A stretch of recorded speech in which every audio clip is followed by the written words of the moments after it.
Thanks for joining us. Welcome to Live Free, Ride Free. I'm your host, Rupert Isaacson, New York Times bestselling author of The Horse Boy and The Long Ride Home. Before I jump in with today's guest, I want to say a huge thank you to you, our audience, for helping to make this happen. I have a request. If you like what we do here, please give it a thumbs up, like, subscribe, tell a friend.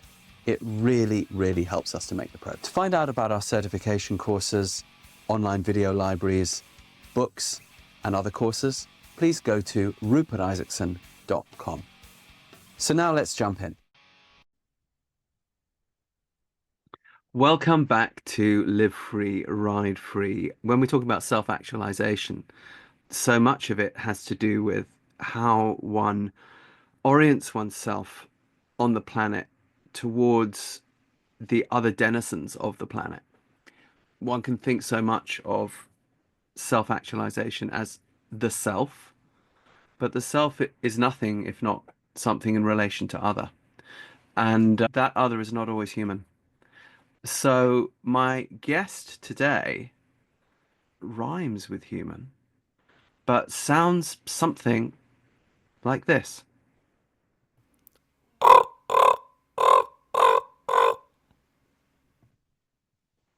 George, welcome to Live Free, Ride Free. What was that?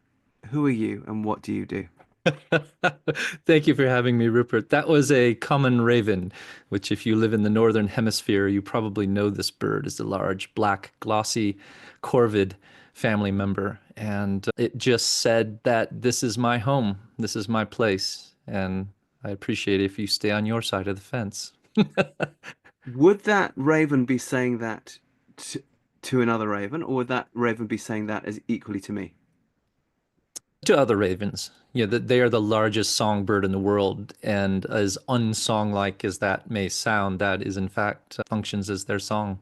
Well, that sort of it sounds to me a bit like the sort of industrial metal singer of the avian world. I'm partial to a bit of Indeed, perhaps industrial they metal. are. Yes, Yeah. yes. It's Um, appropriate observation. if the raven were to see us on the other side of that fence and was to vocalize, what, in your experience, would it be likely to vocalize, and why? Yeah, sure. It would say this.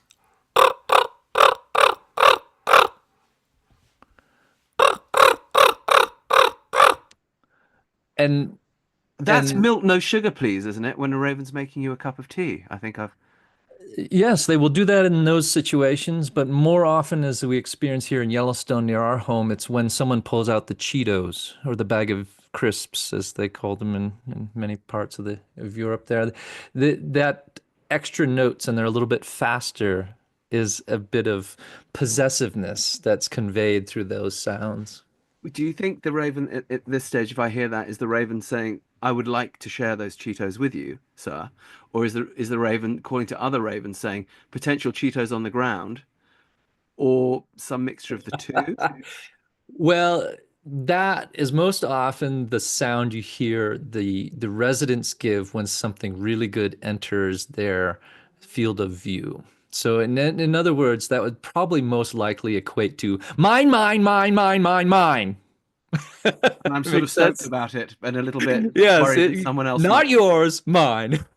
Wonderful. Sounds like me. All right. Well, with George Bumann, you've got a jolly interesting life. And I think where I would like to start is I want to start with the book that you've just put out, Eavesdropping on Animals. What Yes. a wonderful title. I like the fact that it's eavesdropping and not listening because I often get that sense of stumbling into conversations in the wild, in nature, that maybe are happening outside of me, and I'm lucky enough maybe to overhear, but I Mhm. can't necessarily claim to be a part of the conversation. I'm not a hunter-gatherer. I'm not living at that depth in nature. So I think the eavesdropping part of your title is quite indicative of us in the modern age, because in many ways I feel that's what we can hope for. Why did you write this book? What does it mean to you? How did you come to write this book? You can clearly articulate the vocalizations of animals and interpret them to a very good degree. Uh, But this is switching it around. Talk to us about this. Why'd you do it? yeah, the real drive for it, Rupert, was just this sense and experience of my own that I always felt outside of what nature was doing. I grew up on a lake in upstate New York State, here in the US, and there just seemed like there was this veil between me and the world of the deer, the beaver, the water snake. There were things going on, and they knew things about me that I couldn't tell how they knew them. I would go just as a boy to track the foxes. When the lake would freeze, I would hike across the frozen lake into the swamps and follow fox tracks. And one day I came upon this set of tracks that I learned enough at that point to know that these were fresh. These were so fresh that they literally just probably happened minutes before. And I could sort of back calculate in my mind where I was when this fox did this skid move where it basically came to a screeching halt on the icy snow of the swamp and took off in the opposite direction. It knew I was there, and I had no clue it was there.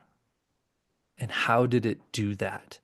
How is it possible that these creatures are understanding a world beyond mine, beyond what I perceive? And it just frustrated me. I went through all the things that I knew to get closer to nature in that area and in that culture I grew up in. I fished, I hunted, I trapped, I did all these terrible things that I don't do now. They taught me a lot. I even went through a bachelor's and master's in wildlife ecology. That didn't feel the well.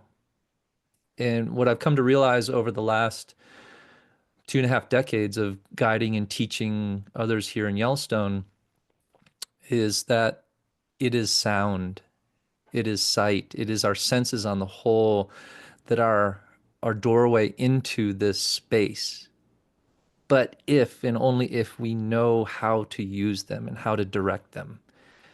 You know, there is this separation we have from each other these days with computer technology and other devices and things that isolate us even when we're sitting next to one another. Say nothing of, you know, larger societies and in our town, our nation, but that's amplified even further when you jump across the species divide. What How is did that you end rabbit up, doing right now? how did you end up going from New York over to Yellowstone? You clearly went to college. You're an eco boy. You Yeah, learn your environmentalism also with a bit of hunting and fishing, which honestly is our biological imperative, I feel. It's not a terrible thing as long as one does it with respect. It's who we are. hmm But yes, if we don't need to do it, perhaps we can interact with animals in another way. But how did you end up coming to the sort of iconic American West there? And again, why what are you trying to communicate to us about this place? Because I know that your interaction with nature isn't just about the big wilderness. Talk to us correct. about what was your trajectory that got you there? Yeah, so I grew up in the land of my ancestors. My family went back to the second settlers in that area of New York State, and that has its own interesting history. But when I went to graduate studies in Virginia, I went to study predator-prey ecology of birds, and I enjoyed it greatly. But as I said, it didn't quite fill the void. I did, some publications and help with a popular press book and things. I met my wife there. And as often is the case, we move great distances when we meet a girl or a guy. And and she had worked here in Yellowstone. I was done with academia for a bit. I wasn't sure if I fit there or in the research world. I had inclinations that way, but I needed a break. So I followed her where she was following her passion back to. So we moved here and she became the campus manager of a field school out there. And I think you probably been there, Lamar Valley in the I northern know the part of Lamar Valley, Yellowstone. yeah. So we The lived there for Serengeti of America, yeah. Precisely. Yeah. Yeah, we lived there for the first few years and I was trying to figure it out. I was really trying to in some ways probably even find my way back to the sense of community I had among the people in the landscape I grew up in. Everyone knew me. I knew everyone. I went to Virginia. Very few people knew me. Got to know some people, but when we moved to Yellowstone, we weren't around people. No, not there. That's No, for sure. not there and not then in large part. And so it, it was a togetherness and a desire to feel of a place that really kind of codified my approach to how I started out there in Yellowstone. I was teaching. I'd taught longer than I've done anything, helping people connect. And one of those powerful ways was through sound, but I needed it for myself too. And the most common species, the most common non-human residents there that we saw and interacted with were ravens.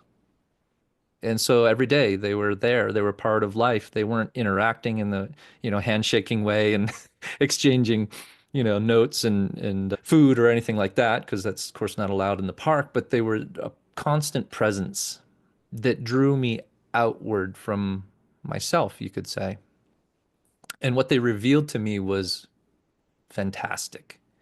The ability to know that the wolves may have just made a kill over on the behind that one ridge, that the otters are fishing along the river right there, right now, that there might be an owl in the tree over there. Do you want to go see it? Okay, let's go. Oh my gosh, indeed it is. And so through these birds who just are easily dismissed along with any other species. Think of what you encounter regularly, whether it's a city or a wilderness, pigeons, squirrels, they have a life. They have a world unto themselves. They have culture. They might have what we can call language that once we slow down enough to see that it's there, we begin to receive those gifts.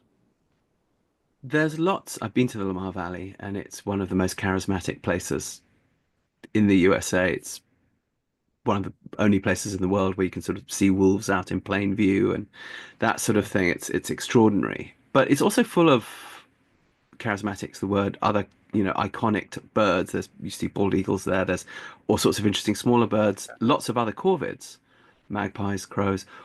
Why the ravens? Is it because they're the most like us in a weird way? They are intelligent, and maybe that's part of that I don't mystery. know what We're I always mean. Yeah, yeah, okay. drawn to the mysteries of the world around us, and the more complex seeming, the more tantalizing they are, right? And ravens have this mystique. I was a birder for many years, and when I grew up, the idea of birding was ludicrous. Unless you were a grandmother sitting there watching the feeder, you didn't go out for a walk just to watch birds. So I didn't really learn about that and participate in that until I was at the university, and then just was taking hook, line, and sinker. And I had been writing down the Raven's name for years, along with all these other names, but that's where it stopped. They were just names. They weren't minds and meaning and revelation. And when we moved to Yellowstone, they're big. It's easy to be pulled into by the big and loud things. But We they're not we are shy to get relatively close to you too. yeah, Yeah. yeah, especially if you're starting to eat lunch. And so it was an easy starting point Mm. for me. And so I didn't read any of the Raven literature. Coming out of that academic background, I made a very clear decision. I did not want to read anything about ravens. I wanted to see for myself what these birds were doing before I dove into any of the other behavioral, work out there. I just wanted to see what I could find in association with these birds in this place, in this moment. And that's really just how it started. And it started very simple.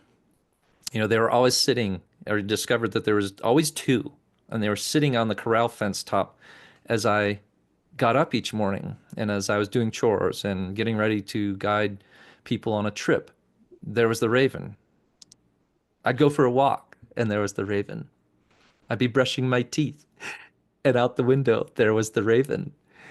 And Always the same raven, or when you say the I raven, do you didn't mean the know. collective raven? I didn't know. That was a thing. That was part of the adventure is what what is this? How far do they range? Does this thing claim title to this whole Lamar Valley?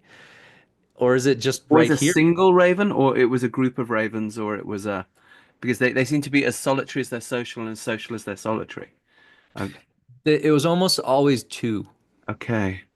There's almost always two. And over time, I discovered that this pair who sat together presided over this place. This was their home, just like it was my home, except there weren't fences or clear-cut boundaries of a road or anything that defined their space. Their space was defined by something much more abstract. What was it Sound. defined by? Sound. It was defined by sound. Okay. And I remember clearly one day hearing them. Well, the typical call is the one I did at the beginning. It's those three notes.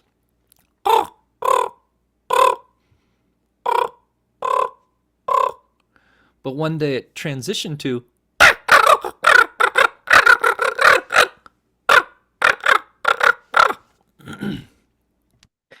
and this was different.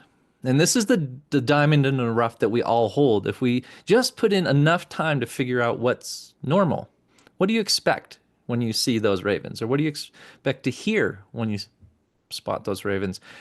And this diverged. This is different. Why is this different? And immediately, one of those birds took off from the archway corral fence and launched itself across the valley and proceeded to chase this other raven with great ferocity. It was trying to grab it in the air and push it down toward the ground, and the other one was, just doing everything it could to get away from this. What I discovered was the resident pair. This was their territory. And there was this acoustic no trespassing sign that's represented in those three notes that was violated. And the violation was followed up with the chase, but also this sound that from then on forward, I'm like, oh my gosh, every time I hear that now, I know someone's not where they're supposed to be. And someone who rules over that airspace is chasing them off. So I'd know immediately, okay, there's a raven, there's two ravens actually. If we look, oh yep, there they are, one chasing the other. The one behind is the territorial bird, the one in the front is the interloper. And so immediately the world starts expanding, right? To see it from the perspective of this big black bird. Two questions immediately spring to mind. Do ravens usually live in pairs? Because yeah, sometimes one sees them solo, sometimes one seems to see them in big, almost parliaments. Um, Mhm. and then the other question is, if they're that territorial, what was that interloper doing? And actually, a third question, why didn't it challenge and fight back? Or might it have done in another context?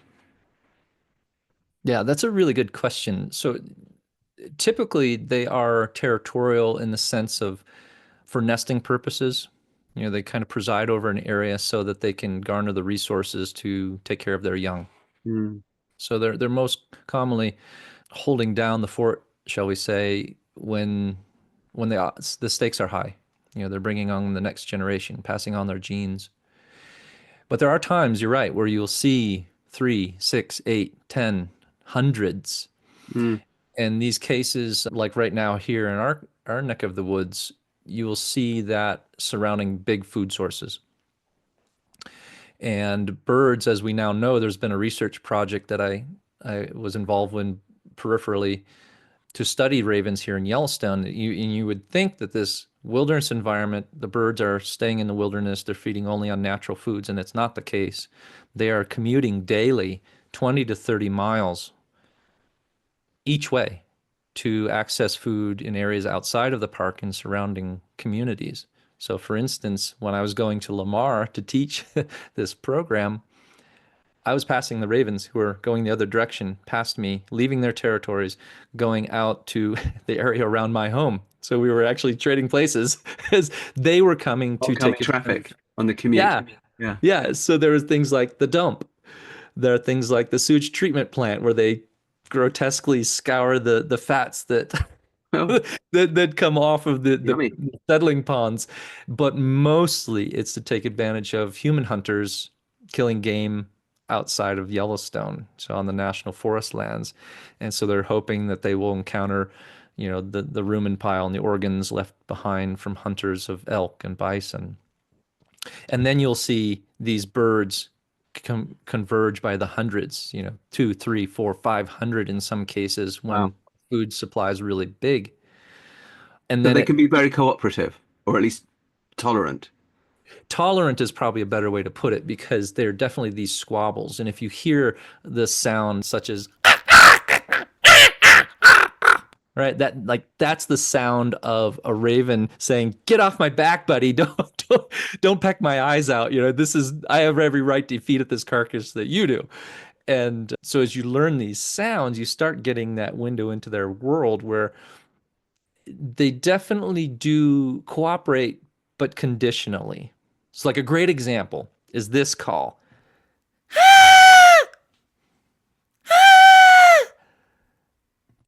And now at your home in Germany, in Austria, Scandinavia, Russia, North America, Alaska, if you hear that sound, it is one of those sounds among the dialectics and regional variations that ravens have that is consistent. The territorial call is consistent, and that call, that high-pitched call, is also consistent because it's so very important. And the importance of that is it conveys the presence of food, but not just any food. It communicates the presence of meat. And when I did start, I ended up reading the Raven literature, it overlapped with what I was seeing in Yellowstone. Bernd Heinrich, one of the world's leading authorities on ravens, had discovered what he termed the hail call, which was that high-pitched. And the time he saw it, it was when a single raven found an entire dead moose by itself near Bernd's cabin in Maine. And as a behaviorist, this made no sense. Why on earth would you shout out when you have found this trove of food to yourself? And so this is the at the risk of ruining, Ravens in Winter, the book he wrote afterwards. This call was a situational use of cooperation, as it turned out, to overwhelm the resident birds who presided over that area that would otherwise kick it out. So the meat call, the hail call, was actually used to draw. And when he first heard it, that one raven called with that high pitched call, and ravens came out of the woodwork. And they joined it to feed. It made no sense. Again, why would you share? You make this wonderful dinner, and before you and your family eat, you invite the local rugby team to dine first. That makes no sense. You don't get any. But what he found was, yes, these were young birds, these were non-territorial birds who were kind of floating around. And if they found something in someone else's backyard, they knew that if they gave this high-pitched hail call, it basically brought in the rugby team and the football team and, the gymnastics squad, so that the ravens who would otherwise kick them out were overwhelmed. Just it's a fascinating interplay that shows the intelligence of these creatures. So was that one raven that was then driven out by your resident raven? Do you think one of those semi-juveniles cruising, looking for a Probably. territory, and Yeah, that's why probably also he so. didn't fight back? Yeah, I didn't fight back. Usually in any case, when a bird chases another bird, the one in the back has the upper wing, upper hand, upper Sure. wing. But you can You turn around and get behind them, or you could, you do but see birds when they're in combat in sometimes doing that, and sometimes right, it's clear right, that one is no, I'm just gonna defend myself and get out of here, and the other time right. it's like no, I'm gonna try and get on top of you. Yeah. Yeah. Yeah, it's a complex thing and it matters who it is, whether it's a juvenile or an adult. And that's one of the neat things I feel like I've found since I was able to step behind some of those layers of the natural world is to realize they're all individuals. Mm. They are really genuinely individuals in the way we are. So, I was just talking about this with a friend about grizzly bears. It's not always the biggest grizzly bear who dominates the carcass. Sometimes it's a smaller one who just has the attitude that others don't want to mess It with. ain't the dog in the fight, it's fighting the dog. Yeah. Bingo.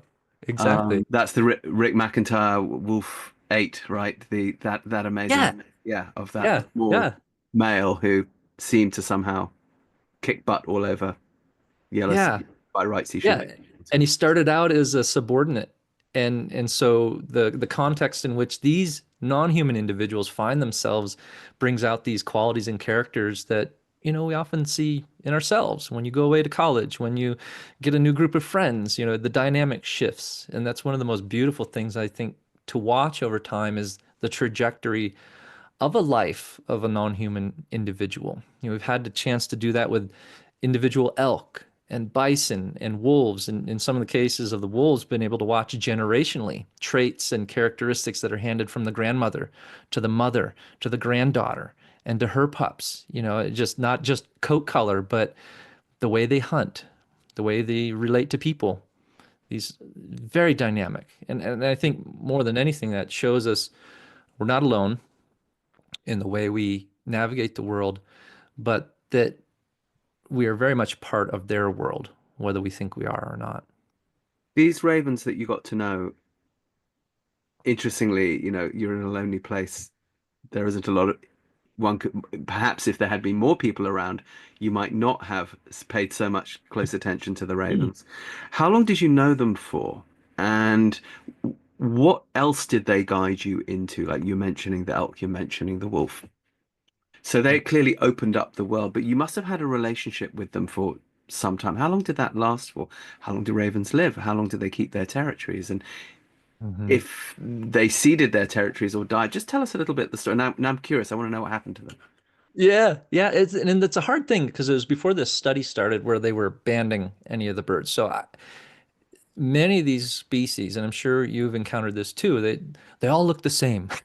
Yeah. And as humans, we sometimes say that even of other cultures, or other cultures say that about us, that we all look the same. But an acquaintance, Joe Hutto, he got to the point after 9 years of literally embedding himself with a group of wild mule deer in Wyoming that he could tell by facial features alone and a few body features Mm, the identity of over 200 individual mule deer that all look the same, yeah. but they don't. The truth is, they really don't when you start paying attention.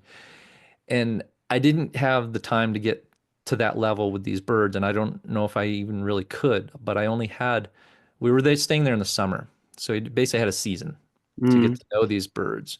And if they traded places with some other ones, honestly, I don't know if I could have really identified who was who.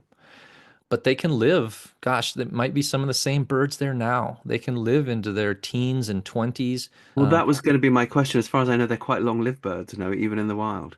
Yeah. Yeah. And that was one of the things that I was very cognizant of when I helped out with this raven study, because they are notoriously difficult to capture. They're Mm. so intelligent and they're so astute in terms of reading situations, but also seemingly reading the intentions of us. Mm. So, for instance, we started out one day in the park, we had a dead squirrel, and we put it behind the vehicle we were in and hid the trap, which is this device that launches a net. We covered it in newspaper, made it look like a pile of trash. And we sat there for hours. And as we're sitting there, the ravens, they knew us, they see the squirrel, but they would fly by and they would not just look, they would look into the car windows. They would look at us as if to say, you should be getting out. You should be going for a walk. Yet you're doing something different here. What are you doing? And they would go perch on a rock, maybe 200 meters away, and they would just sit and observe. And they'd fly by again a little while later. And so it wasn't until we did a bit of craftiness near our home with the researchers in a place where the birds have always come for generations. There's a place where our neighbor throws bones. He's a hunting guide, and he would cut up the game that they would collect and hunt and throw the bones in this pile. So I knew these birds were coming to this bait pile. They were not afraid of it. So we set up the trap, and lo and behold, Matthias is a wonderful fellow who is one of the lead researchers from Austria. At that time, he was at the Max Planck Institute.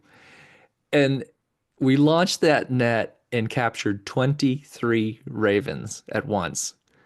Two of them escaped, so we're down to 21. But still, Matthias says in that smooth Austrian accent in English, he says, I've never caught this many. Literally, I'm on the phone with my wife, Jenny. I'm like, bring every pillowcase, every sack. He had a couple cat carriers and some pillowcases. I'm like, bring everything to the pasture at the neighbors, quick. We've and, and literally this net looks like you know a, a a container of bouncing burnt popcorn. Like these birds are just exploding out of there. And we finally bagged them up and we're all bleeding because even though this bird is not a raptor per se, that big sharp hooked beak, they have a small hook and they will cut you. Yeah, So I was going to say I would want to wade in there in full armor, I think. yeah, Yeah. pretty much, Yeah. pretty much. But you couldn't work very well with gloves on, so you had to, very delicately get the net out from behind their tongues, so you didn't hurt them, and get the net out from between their toes and claws. So you just had to open yourself up to it. But through that process and the process of weighing them, measuring them, putting the transmitters on, the leg bands, I knew that these long-lived birds know us. Even though we can't tell them apart as individuals, they know us. And John Marsleff, who is one of the lead researchers on that same project, had done a study in Washington that you might be familiar with. They did crows, close relative of ravens, and found that they identify us as individuals and they remember and they pass it on. They talk about us and they would harass this masked figure who captured them. Even though they took the mask out for a walk on the campus of Washington's University of Washington campus once a year. They captured once. Remember this, they captured one time and let all the birds go. Every time they wore the mask that they did when they captured the birds, every year thereafter, and it's been like 17, 18 years now, the crows would go bananas. They would harass that person and ignore everybody else.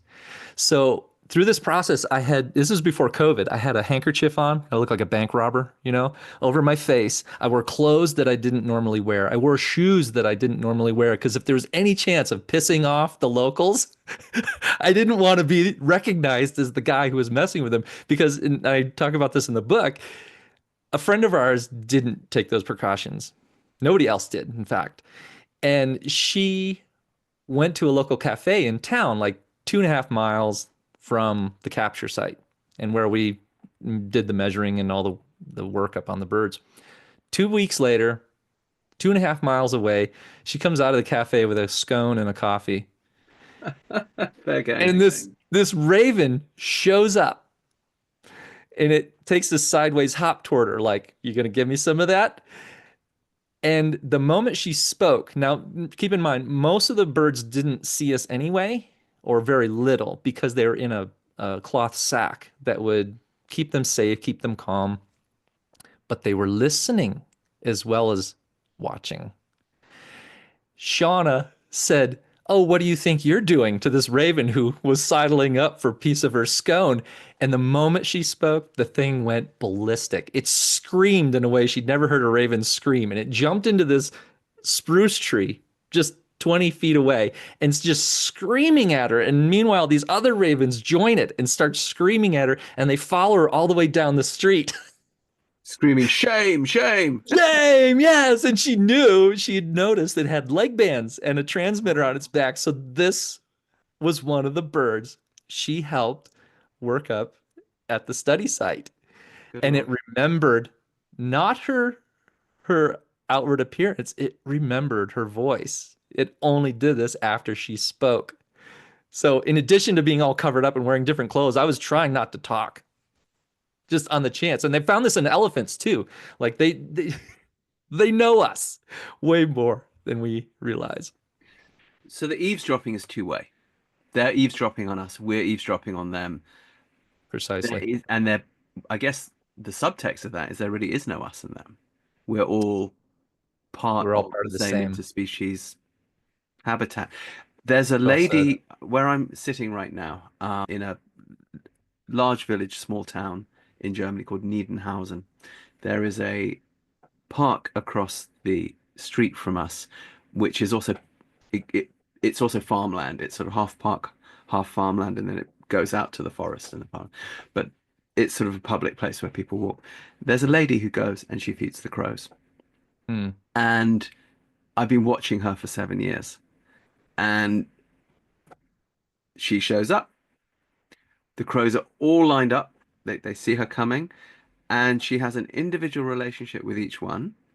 Hmm. And if you show up there, she'll introduce you.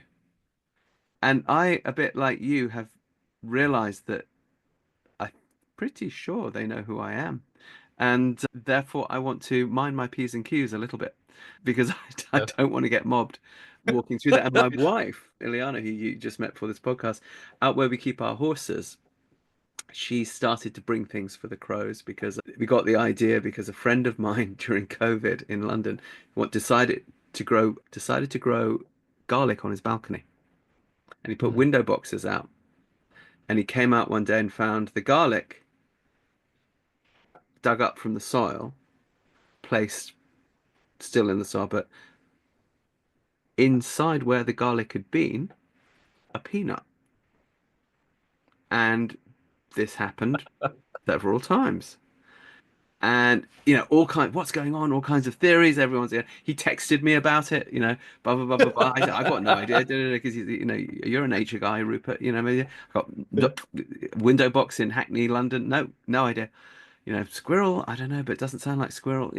What and why that? Why is it taking something out and anyway? Of course, he watched and watched and watched and watched. It was one day when he was coming home, getting out of his car, and he saw the crow fly in, dig up his garlic, and put a peanut in it. And then he's like, well, why? And where are they getting the peanuts from? So then he gets obsessed, of course, and it's COVID. So there's nothing else to do. So, which is great because, this is a time we can actually observe nature. And he begins to follow, and he followed one I love it. basically through the neighborhood. And he saw that they were going to the local Turkish delicatessen where they had bags of peanuts outside in sacks. Oh, And they boy. were waiting till no one was on. They would swoop in, they grab one. Hmm. But then they were going and depositing it in his window box.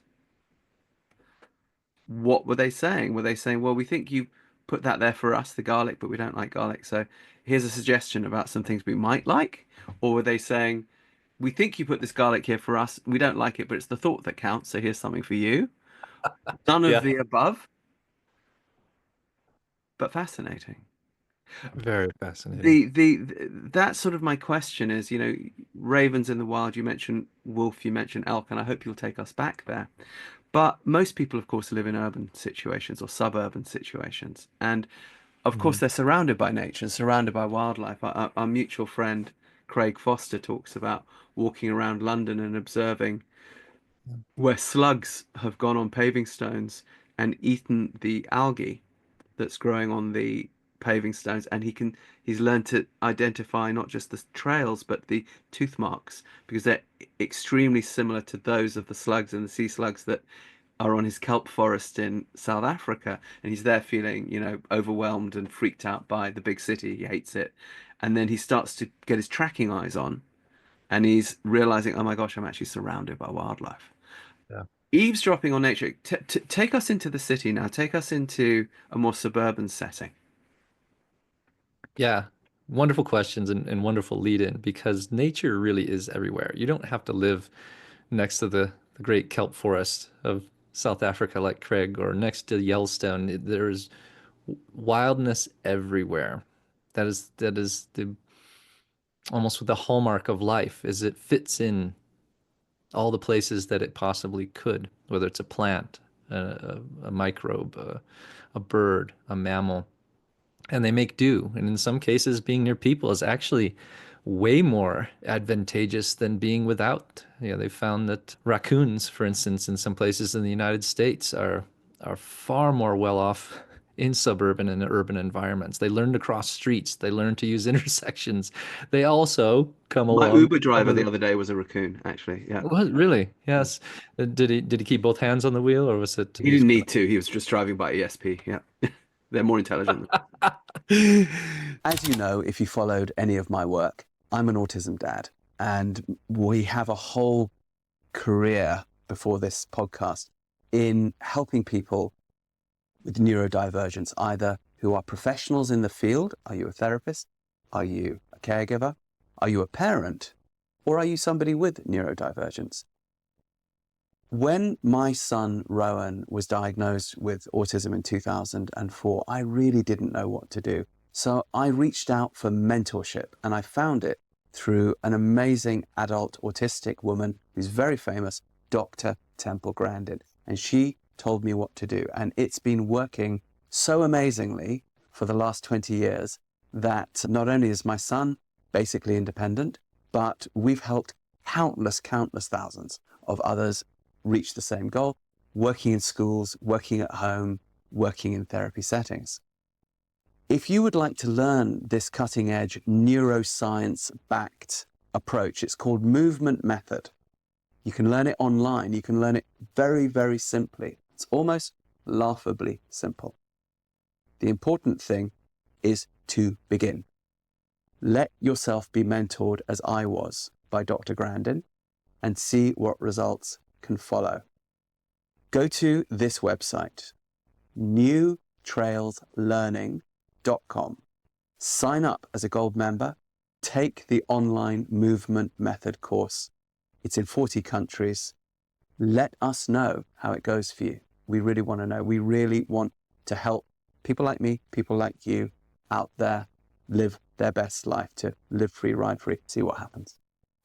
So that the bottom line is you can interact with these things, these non-human intelligences everywhere, really. And so let's step into a park. Let's say you're living in a park, and because I know North American species a little bit better, I'll use that as an example, where you might be outdoors before light. It's dawn, and you hear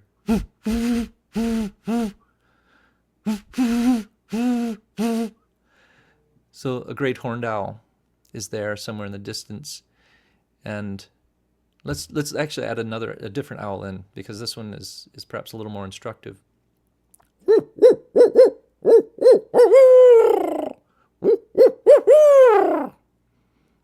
The barred owl. And before you can even see, before the sun has come up, you know, in most likelihood, there is an evergreen tree or forest, a component to the forest in the park. Okay, so the sun comes up, or it's getting close to sunrise, and you hear, perhaps if it's a big enough park, you'll hear teacher, teacher, teacher, teacher, teacher, the sound of an ovenbird, which is a type of warbler. Yeah, it's a very small bird, and they make a nest that's kind of a globe with a side entrance like an old-fashioned bread oven. And they only nest in mature, continuous forest. Whereas if you hear wee, wee, wee, as the sun is just starting to creep up, that gray catbird, you know that there's a brushy area, perhaps somewhere over there. You hear the rattle of a kingfisher, you know that if you've never even been to that place, that there's a stream or a river or a pond where there might be fish, and this bird is looking for that. Or just simply the sound of amphibians, frogs calling. There's a wetland, there's a marsh, there's some other habitat there. And so in many ways, I think sound is better than vision. We default to vision, but sound can go over, around, and even through objects that we can't see through. And by way of engaging not just our ears, but learning to see through our noses, learning to see through our fingers, we discover things that we walked right by in places we thought we knew, perhaps for our whole lifetime. And by starting to listen to these wild conversations, you realize, A, you're surrounded by these other living beings, but that they're also telling you very important things about what your shared space is like. So in June, I was in London at my mum's house, and my mum, like your mum's a artist, a sculptor, and she has a studio out back of the house, and there's bed in it, so I sleep there. And I woke up to this across the roof, and I was thinking, oh, squirrel, yeah. It's like scrabble, scrabble, scrabble. I was like, not a squirrel. And I look up at the skylight. There's a fox scrabbling as if it's digging at the skylight. And I'm looking up at him, up at his belly. I've never had that perspective on a fox before. In fact, I don't think I've had that perspective on any wild animal ever. It's not fully grown. It's probably about 8 months old. It's quite skinny, but it's semi-adult. And it's obsessively scrabbling at the skylight. Like, what do you want? That's not gonna give. It's glass. Is it play? And then at a certain point, it curls around and curls around, and then lies down to sleep. And I'm looking up at this from underneath at this sleeping fox. I'm there for That's a few fantastic. days. I'm taking pictures. I'll send them to you. The third day, I realize it's a family up there, and they're living up there. They're living on the roof I'll be darned. because I guess there's all kinds of stuff to eat falling down on there from the various local trees. There's probably insects, there's probably spiders, there's probably woodlice, there's probably ants. Turned out there were a big nest of ants up there, and that's what they were scrabbling for. And the Mm, ants began to fall mm. through the later in the summer, the tile, the old ceiling, and it turned. And now, because they go up there all the time, now my mum curses them because they lift the tiles off. The same fox is looking for the ants. It was one of those moments similar to what you described when you realize, oh my gosh, there's this whole world going on here in this place that I think of in this entirely human context, Hmm. but it's Yeah. complete wilderness. Yeah. Yeah, it's where you find it. And I've had some of the most remarkable encounters with wildlife in the most unlikely places. Can You you give know, us an example? gosh, well, a simple one is just knowing that there's a cat on the loose. I was hiking with my wife along the C&O Canal after we'd gone to meet her family in Maryland, and we just went for a walk on this old railway that had been converted to a hiking path. And the hill kind of drops down, the grade drops down toward the canal. And we're at such an angle we couldn't see all the way to the water, but all of a sudden a wren, a small bird, just jumps up on a stick, maybe, you know, half a meter off the ground, just making all kinds of noise. And I knew in an instant that there was something dangerous, something of concern right close by. So we crept closer and looked and finally got a look over the berm. And here's a domestic house cat just, you know, doing its thing, hunting along the canal. And that's one of the real beauties to me of this eavesdropping is not only do you have the ability to find animals that were invisible before, but you step into their world. And our friend Craig is great at talking about this, is that you're not just studying the octopus or the sea lice, you're seeing what eats them. You're seeing what they run from. You're seeing what they feed on. You're seeing where they hide at night. You're seeing where they go through the sand in stormy periods. You step into their world. And to me, that you can't not help but begin to be more aware, certainly, but also empathetic for what these wild creatures go through to just survive. And we live very posh lives, very cushy existences compared to our ancestors. But if you want to window into that, just look at what your foxes have to do to get by, to raise their kids. Look at what that pigeon, how far that, if you get to identify that one oddly colored pigeon and realize, sort of like your friend trying to narrow down where the crows were going, you realize that they're traveling over a very vast, bit of ground to make ends meet. And all the travails they run into, there's other members of their own species that push them off and push them around or that they have to avoid. You just step into a new world in the place you've always been. Talking about Craig, one of the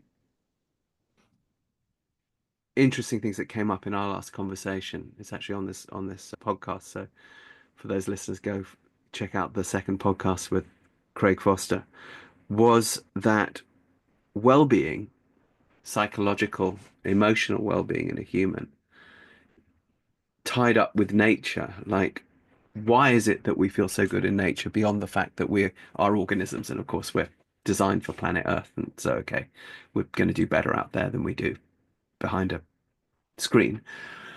But this thing of you talk about the travails they go through, but often it seems to me that the natural world really is it that's true abundance, and that animals and of course wild people are so competent gaining sustenance unless some environmental condition really shuts them down or someone builds a housing estate right where they live or whatever.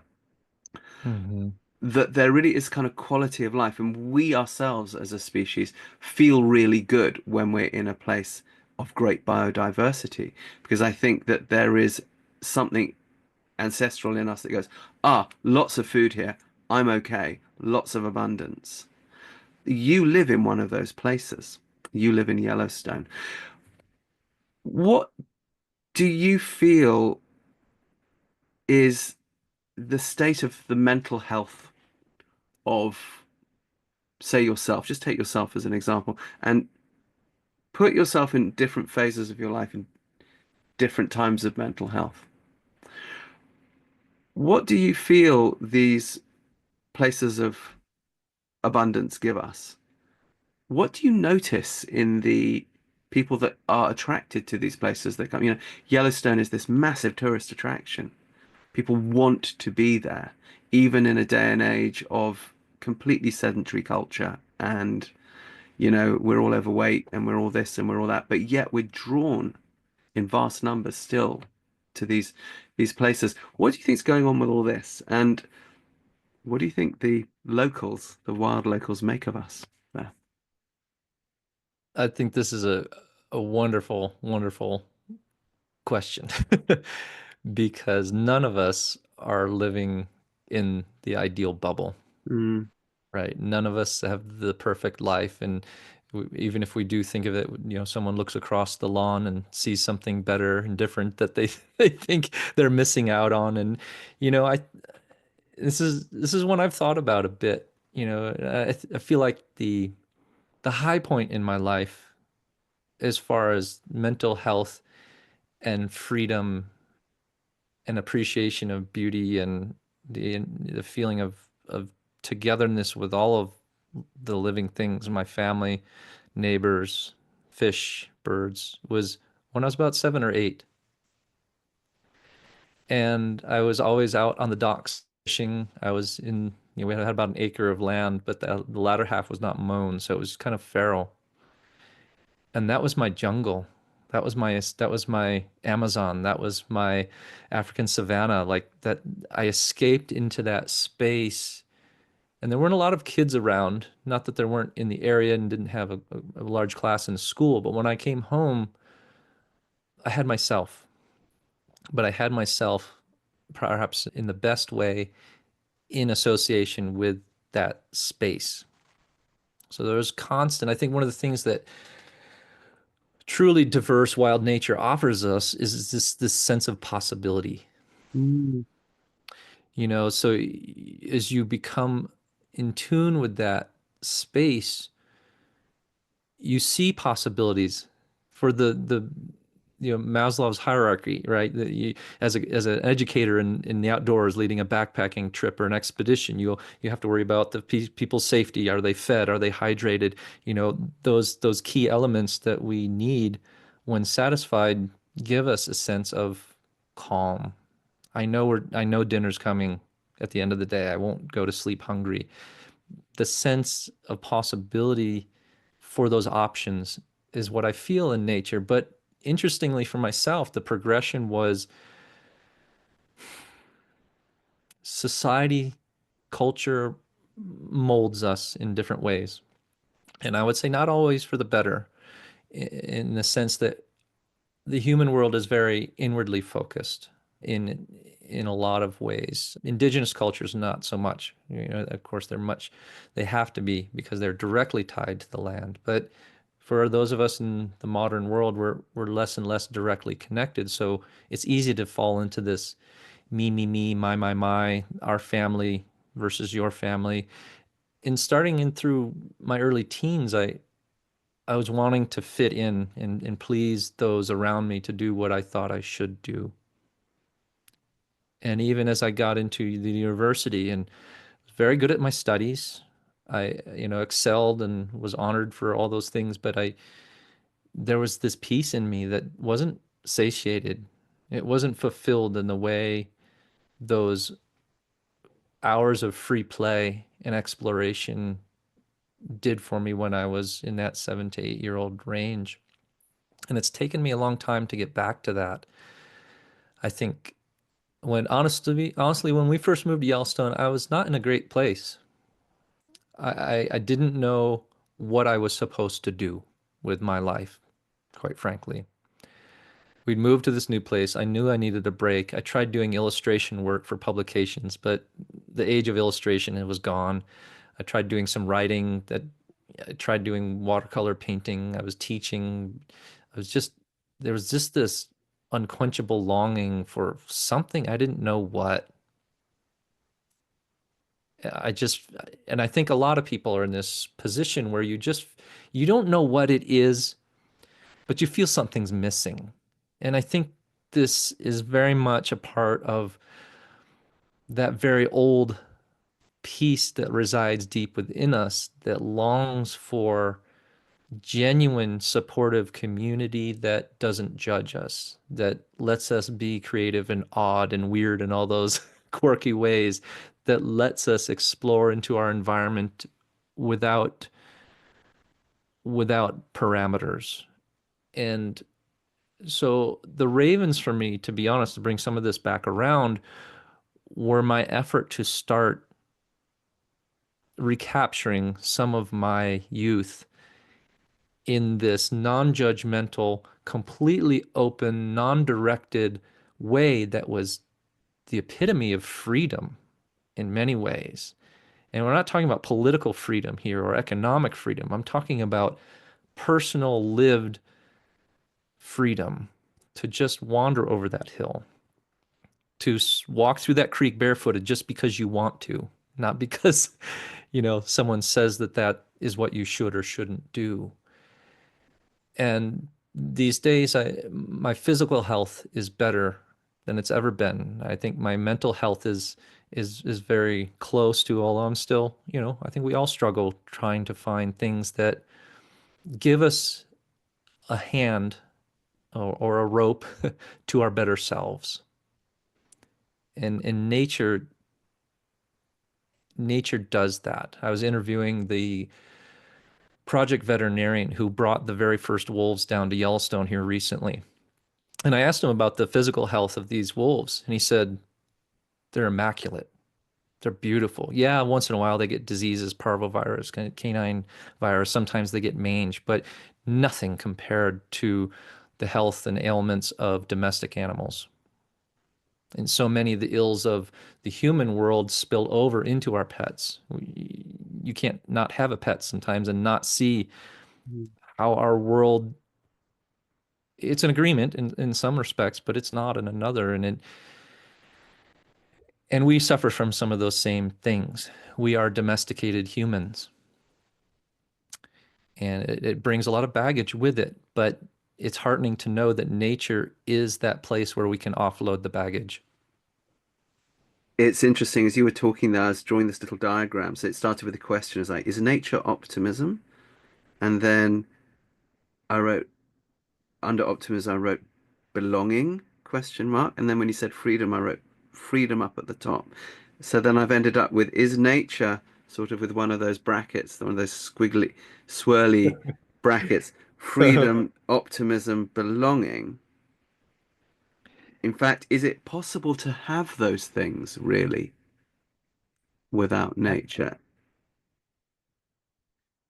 I've never had to answer that exact question, but in my snap response is no. And it's interesting that you bring up wolves. I was lucky enough in the 90s to go and report very, very early on the wolf reintroduction in Yellowstone. So I got to see a bit of that. And I've gone back a few times and seen how they thrived. But it seems to me that if there's a species that really typifies that in a way that almost reflects human society a little bit, it's wolves. What Talk to us about that. And you live there. You talk about the Lamar Valley. That's sort of the best wolf spotting spot in the world now, really, because they're out there on the open ground. One of the few places you can Mhm. actually drive in your car and literally see them by the side of the road. Incredible. Yeah. Talk to us about wolves. Wolves are contentious. We have several bills that have been put forward in our state legislature to, in whatever ways they can, annihilate them. Mm, Again, it won't happen to the success of previous times of the 19th century because poison is not allowed at this point.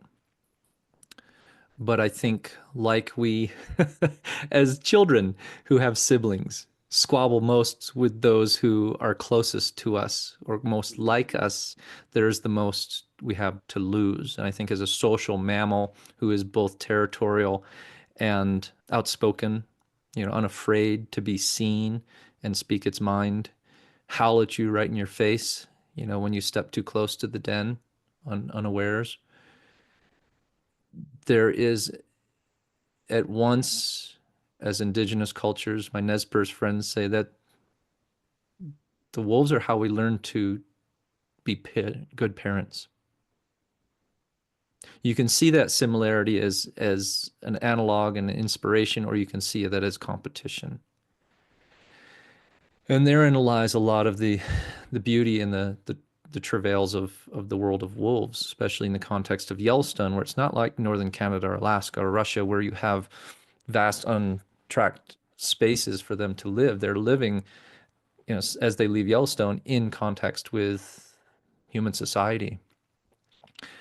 But when you see them as individuals and get over some of the mythologies that we attach to them, good, bad, or indifferent, and see them for who and what they are, they become, in my mind, some of the best teachers.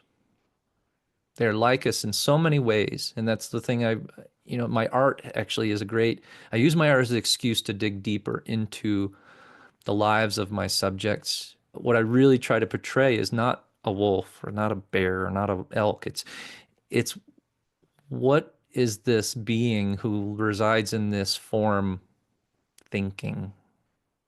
Some of these pieces take years to get to my satisfaction because I'm trying to model something that has no shape. I'm trying to model what I receive from them, as perhaps anthropomorphized as it is in some cases. What's going through their mind? How do they experience this same exact moment as compared to me?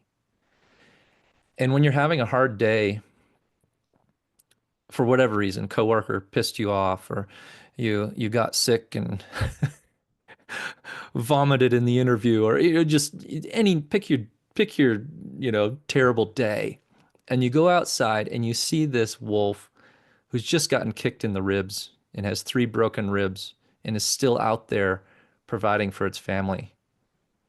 Its packmate had its femur crushed, and yet from the air, the biologist flying along dart it and would never have known that it only had 3 legs because they just persevere. That drive to survive, that drive to persist, the drive to care for your young, the drive to protect your mate, these eternal, deep, universal things make you turn around and look at your own shitty day and think, all right, I don't have really that much to complain about. I've got dinner tonight. My sweetie's right here. I've got all my mm. my bodily appendages in good That's Netflix. functioning. Yeah. I've got Yeah. Netflix. Totally. So they're a wonderful mirror to us in many ways because the Mm. behaviors of animals will tell us a lot about ourselves that perhaps we didn't even realize. Yeah, they seem to me wolves to be to typify the best of family. Hmm. That okay, you've got an alpha pair who will have the young, but the entire pack will look after the young most of the time. Yeah. They will fight these territorial battles, sometimes to the death, but really Yeah. they're doing it for family. Yeah. When I was a journalist there, I remember Idaho was also bringing wolves back in, and it got blocked by the state, who withdrew. The funding got withdrawn, and as you talked about the Nez Perce Indians stepped up and said, "We'll fund it because for us, the wolf is a symbol of family." Yeah. Yeah. You are living out there and you're taking people, right? So somebody wanted to, we'll go into this at the end, how people can contact you, but people can actually go with you into Yellowstone, right? You guide people. Yeah. I don't do as much as I used to, but a few times a year I teach classes and things like that. So yes. When you're bringing people in, I presume sometimes people are coming as family. Some people are, Mhm. and you're Yeah. showing them these family structures. What are the insights that people gain? What are the things they come away with that they didn't expect, perhaps? I think one of the Again, good question. I think a lot of times the initial takeaways are they're not doing what I thought they would do. Okay. They're walking right by a whole group of elk, or, you know, they're just they're just laying there. Wolves spend a lot of time laying about, and until we really have a chance to view them more and view individuals and individuals from different packs, and you see this spectrum of behaviors that sort of calibrates and recalibrates what those expectations are. We're just so removed that, yes, we have dogs and it's easier for us to relate to wolves perhaps that way. And you'll hear that, oh my gosh, look, my dog does that. It rolls on its back, or it spins in circles before it lays down and for no reason. Well, you get to see here in the wild that the wolves doing it, maybe to lay the grass down out there in the valley. But to see some of those tender moments too. I wish I could say I was there for this one, but Rick McIntyre maybe told you this story of Wolf 21, who's like the all-time heavyweight champion of wolf fights. He at one point ran headlong by himself into the center of an enemy pack. And his pack subsequently rallied around him and they drove off this enemy to the Druid Peak pack. And yet, this wolf that is so fierce and so strident in his defense of his family can turn around and play with his puppies with abandon. Let those puppies attack him and knock him to the ground and bite him and put their paws over his back, which is something you do not do to an alpha wolf. You don't dominate or symbol that with these behaviors that this father freely lets his kids do. Bite him on the ankles, just he falls to the ground and feigns, defeat so that these children of his can experience something of what he can teach them just by being who he is. It's seeing these moments and these little windows into just how similar, very much on parallel tracks in life. A good dad plays with his kids, a good mom reads to them at bedtime, and they really inspire. And I think people come away from that changed. How can I be a better dad? I do it too. It's like, man, it didn't run off and get another bone at the carcass. It actually stayed there and it greeted that puppy and played with that puppy and even if for 5 minutes, can I do that with our dog to improve his life? Just stop after I come in the door and I've got all these things on this to-do list in my head, yet no, just give. Give 5 minutes, give 10 minutes. It's nothing really, but it means the world. Yeah. I watched a TED talk that you did in which and we have not talked about your sculpture yet. So listeners, George is an extremely stonkingly good sculptor. Won a bazillion awards and a bazillion shows, and look him up. We'll give you web things at the end if you want to pay $1 million for his sculptures. You should because they're great. But you were sculpting out of clay on stage a wolf. But I remember you saying, or did I see it right? Is it a wolf? And you turned it into a coyote, and then you turned it back into a wolf. Then you turned it into a Labrador. Then you said, no, it's definitely a wolf. And is it a she wolf? And then you cocked the leg. It was great of the wire structure. And then you realized, no, it actually is a she wolf. And you told a story which I found very inspiring about motherhood. Hmm. Can you tell us that story, please? Yeah.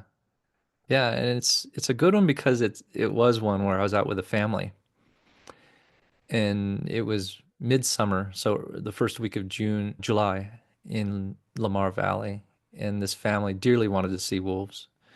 And so I'd taken them to a place that overlooked the route through which the local wolf pack took to get to their den. So you'd see comings and goings potentially all day long. But at that time of the year, it's time for the puppies to really gain their exposure to the wider world. You know, heretofore by early July, they've lived in the den and foods have been brought to them and toys have been brought to them and the families visited them there and taken care of them there.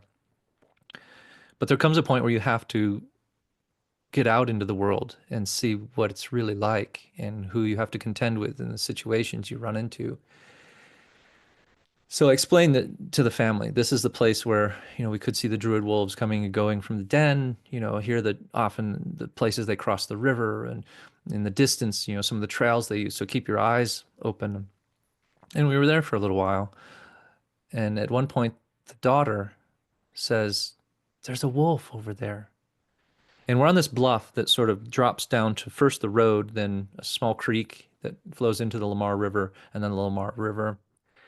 And along the edge of this same bluff was a wolf. She was right. She was entirely right. It was maybe a quarter mile from us, half a mile. I can't remember because we were looking through spotting scopes. But it wasn't just any wolf.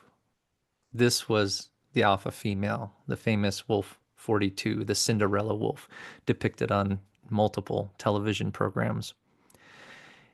Quickly, why was it a Cinderella wolf? She was dubbed the Cinderella wolf because when the wolves were returned in 1995, as you experienced, they were brought as much as they could in family groups. And when she was brought down with her family, one of the other quote unquote family members, as it turns out, we now know genetically was not a pure sibling to her. And as shown by Bob Landis's footage in some of the National Geographic films early on that came out, she and her other sisters and even her mother were brutally terrorized by this wicked stepsister. She drove her mother out of the pack, drove a couple of her sisters out of the pack, drove Wolf 42 out of the pack, and ultimately they got sick of it. And This was the she-wolf. I remember hearing about this. Who actually went around killing the Mhm. cubs of some of the other ones. Is that right? Correct. Yes. Yeah, 40, Wolf 40 was her number, went to the year before and killed 42's pups. And apparently she Highly unusual behavior among wolves too. very unusual to kill pups or any individual within your own pack. That is You get very psychopaths in any species. unusual. Yeah. Yes, right. We don't have the corner on that. But it's far more rare, Fascinating. I would say, even than in our population. So 42 was not going to take it, as it seems. It is, from what we understand, she and perhaps one of her adult daughters and maybe a couple others put their paws down, said, "Not this time, sweetie." And they beat her up badly, and she ultimately died of her injuries. So this is kind of the pretext to her that morning, but also her rise and her ascendance to be the alpha female of that pack. She was a strong leader, but she if I can use a human term, was compassionate. Mm. You know, even as an alpha, they don't always lead from the front. You know, and she would lead from the back sometimes. She would lead from the middle of the pack when they were traveling.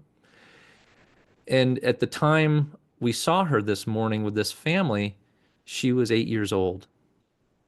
Now, keep in mind, this is almost 3 times the normal lifespan of a regular wolf in the population at that time. So within her was this accumulated wisdom of life. And that plays into the events that unfolded in a really beautiful way that I thankfully realized then, but even more so now as a parent. And as we watched, 42 stood on that bluff, and she at one point looked behind her, which, if you know anything about animal behavior, is often a sign, quite universal one, that someone else is there. She looked back into the forest, and out of that forest came 5 little puppies, just clamoring, tiny little characters, just 7, 8, 9 weeks old, however old they were, very young. And they joined at her heels as if to say, "Okay, now what, mom?" And she gave the signal, whatever that signal was, and they descended the bluff down toward the road. And the park rangers stopped traffic so that the family could cross the road. And it was hysterical because it was late enough in morning that the sun had been hitting the asphalt and it was warm. And I noticed as these puppies were dancing across the pavement of the road, they were kind of like picking up their paws in this funny way as if they had something stuck to them, when in fact I think it was just the heat of the road in the morning sun was a new sensation to them. Right. And they get across the road. It's like, woo, they made it. There are 3 big obstacles: the road, the creek, and then the river. And phew, okay, so they go across and they hit Soda Butte Creek. And mom is now joined by 2 of her adult daughters. So Auntie 1 and Auntie 2 join, and the adults go to the ford, the crossing place of the creek that they usually use. And the 3 adults cross the creek. And the pups aren't sure about this whole thing. They're very apprehensive about stepping into the water. They're kind of exhibiting this indecision. But at one point, one of them just leaps in, and then they all jump in, but the flow quickly takes them, and most of them get out, but one gets washed down like 100 yards. And us watching, we're like, oh my gosh, did that puppy make it? Did we literally just watch this puppy drown? And, pretty soon out comes this pup onto the far side of the bank. And it just, in that beautiful morning light, it shakes off, and there's just this prismatic spray of fractured light that sort of heralded this youngster making it, getting back with its siblings. Whew, boy, that was a big deal. I hope we don't have to do that again. So they made it through the second big obstacle. Then they came to the third, which was even bigger yet. It was the Lamar River. And even in midsummer, throughout most of the history, that is still at high water, or at least higher water than normal as far as the year goes. So, per crossing the creek, the adults take them to the ford of the river. And as they're standing there, the adults, sort of survey, got all the pups, it seems like, and they stride out across the flow. They make it to the other side and they look back. And all at once, this one black pup just says, "To hell with this." This is a fool's errand if I've ever seen one. And it starts walking up its side of the river upstream, and all the other pups join it.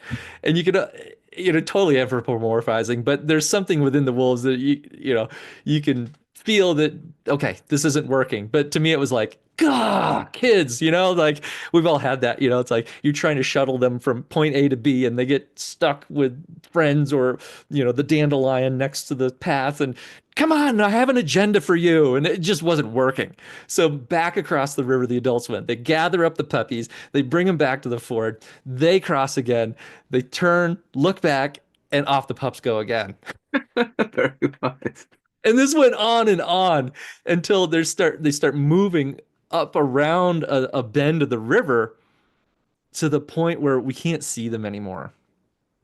So we don't know what's going on. In the 10 minutes goes by, 15, half hour, 45 minutes goes by, and at some point, all of a sudden we see one wolf head, a second wolf head above the sagebrush, and then they start moving into where we can see them better, and behind them are all five pups.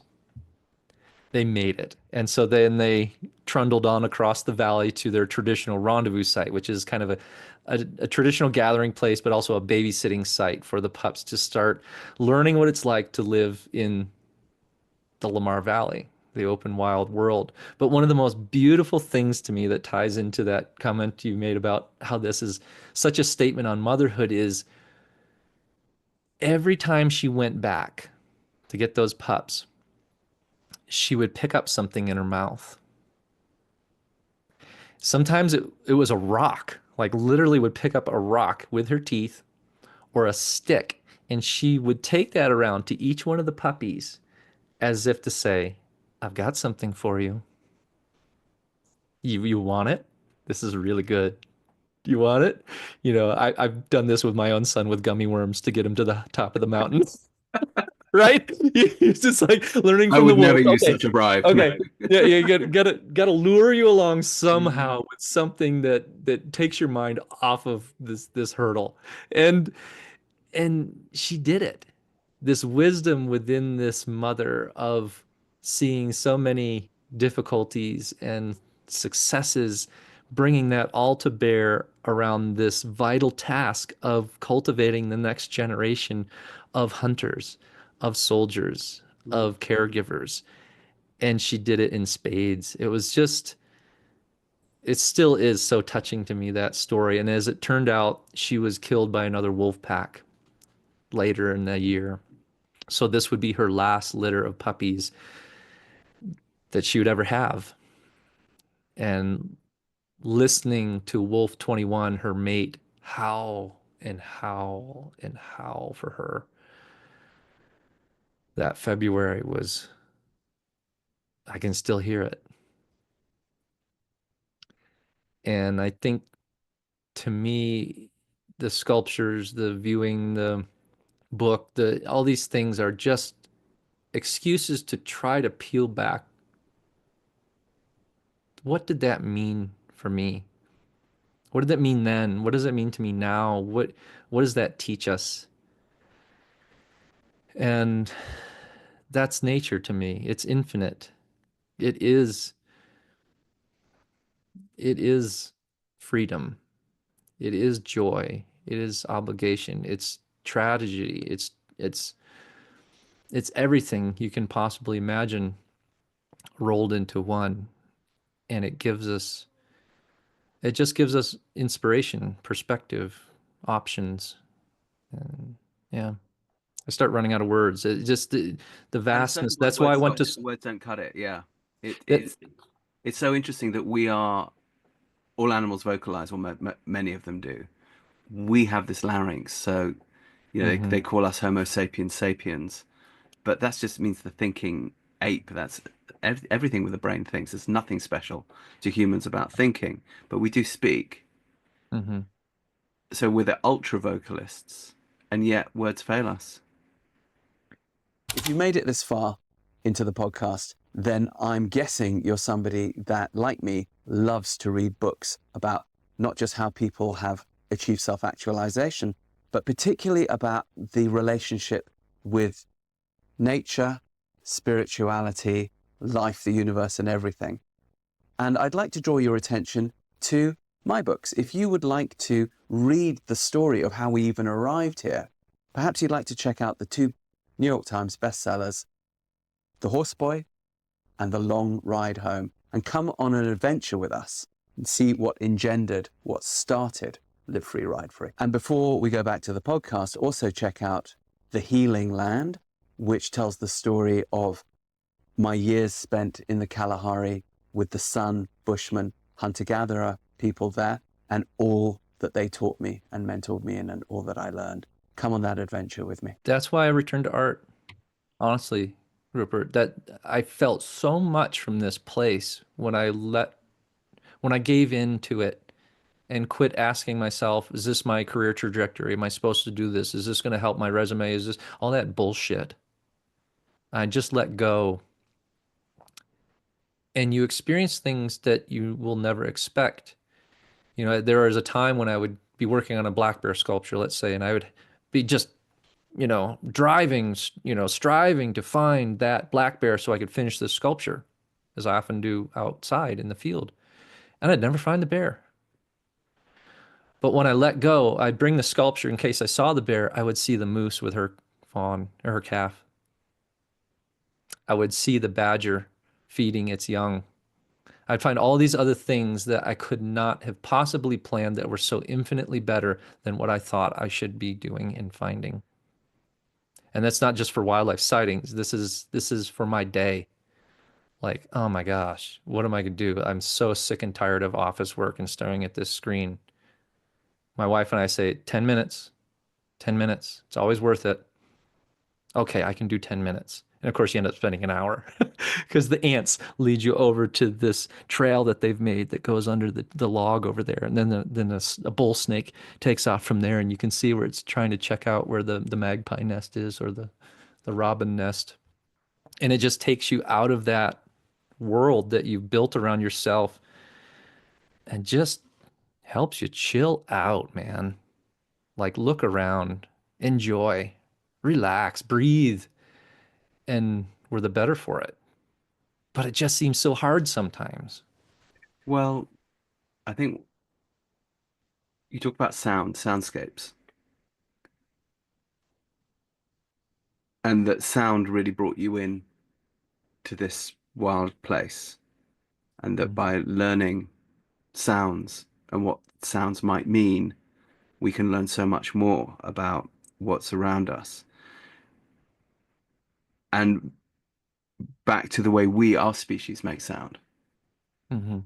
is we make it through story. I've been lucky enough to live with Khoisan Bushman hunter-gatherers in the Kalahari. That's actually how I know Craig, and through that Mm. work and so on. And stories, everything. Stories the hunt. It's the gathering, but it's healing. Yes. Particularly, what story is healing. And we're funky monkeys. We're sort of half bonobo, half love and peace and love making and flowers and Jefferson Airplane. And we are half chimpanzee, gangster Yeah. rap, going to rip your fucking head off. And Yeah. how do Yeah. we bring these two sides of ourselves together? And of course, in a wild human context, we have the shaman, we have the healer at the center of the culture. And what is that but story? You know, you bring your dilemma. It doesn't have to be an ailment to the healer, and the healer, that's a story.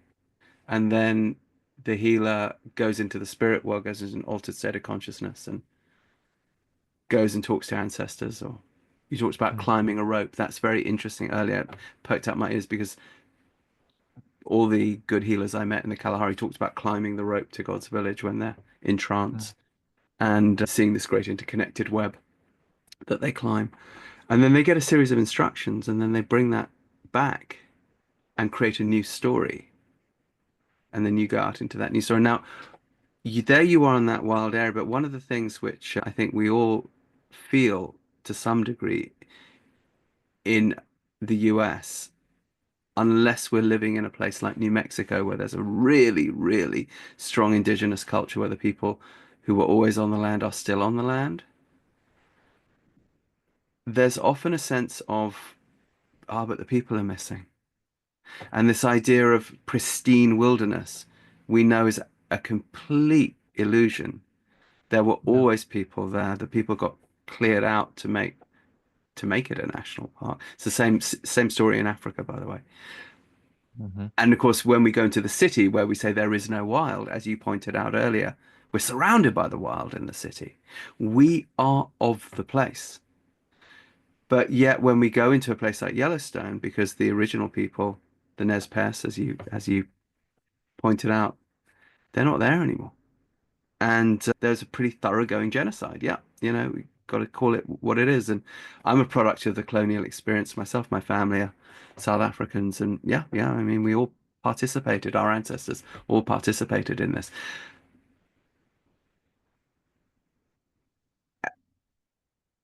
And we're tame people now, and we go into the wild for healing. But that story, that wild story, is still there for us. Hmm. Do you, this is more speculative now, but as you go forward into the next phase of, you've written this really good book, you do this amazing art, you take people into the wilderness, you help them to interpret what they see, you help people to heal themselves in the stressful city by noticing the wild around them. Where are we going as a species with this? We're going more into AI. We're going, you go to a place like Yellowstone, but the original people, they're not there. One could say that's a very pessimistic thing. Then you talk about nature gives you options, and I take that as optimism.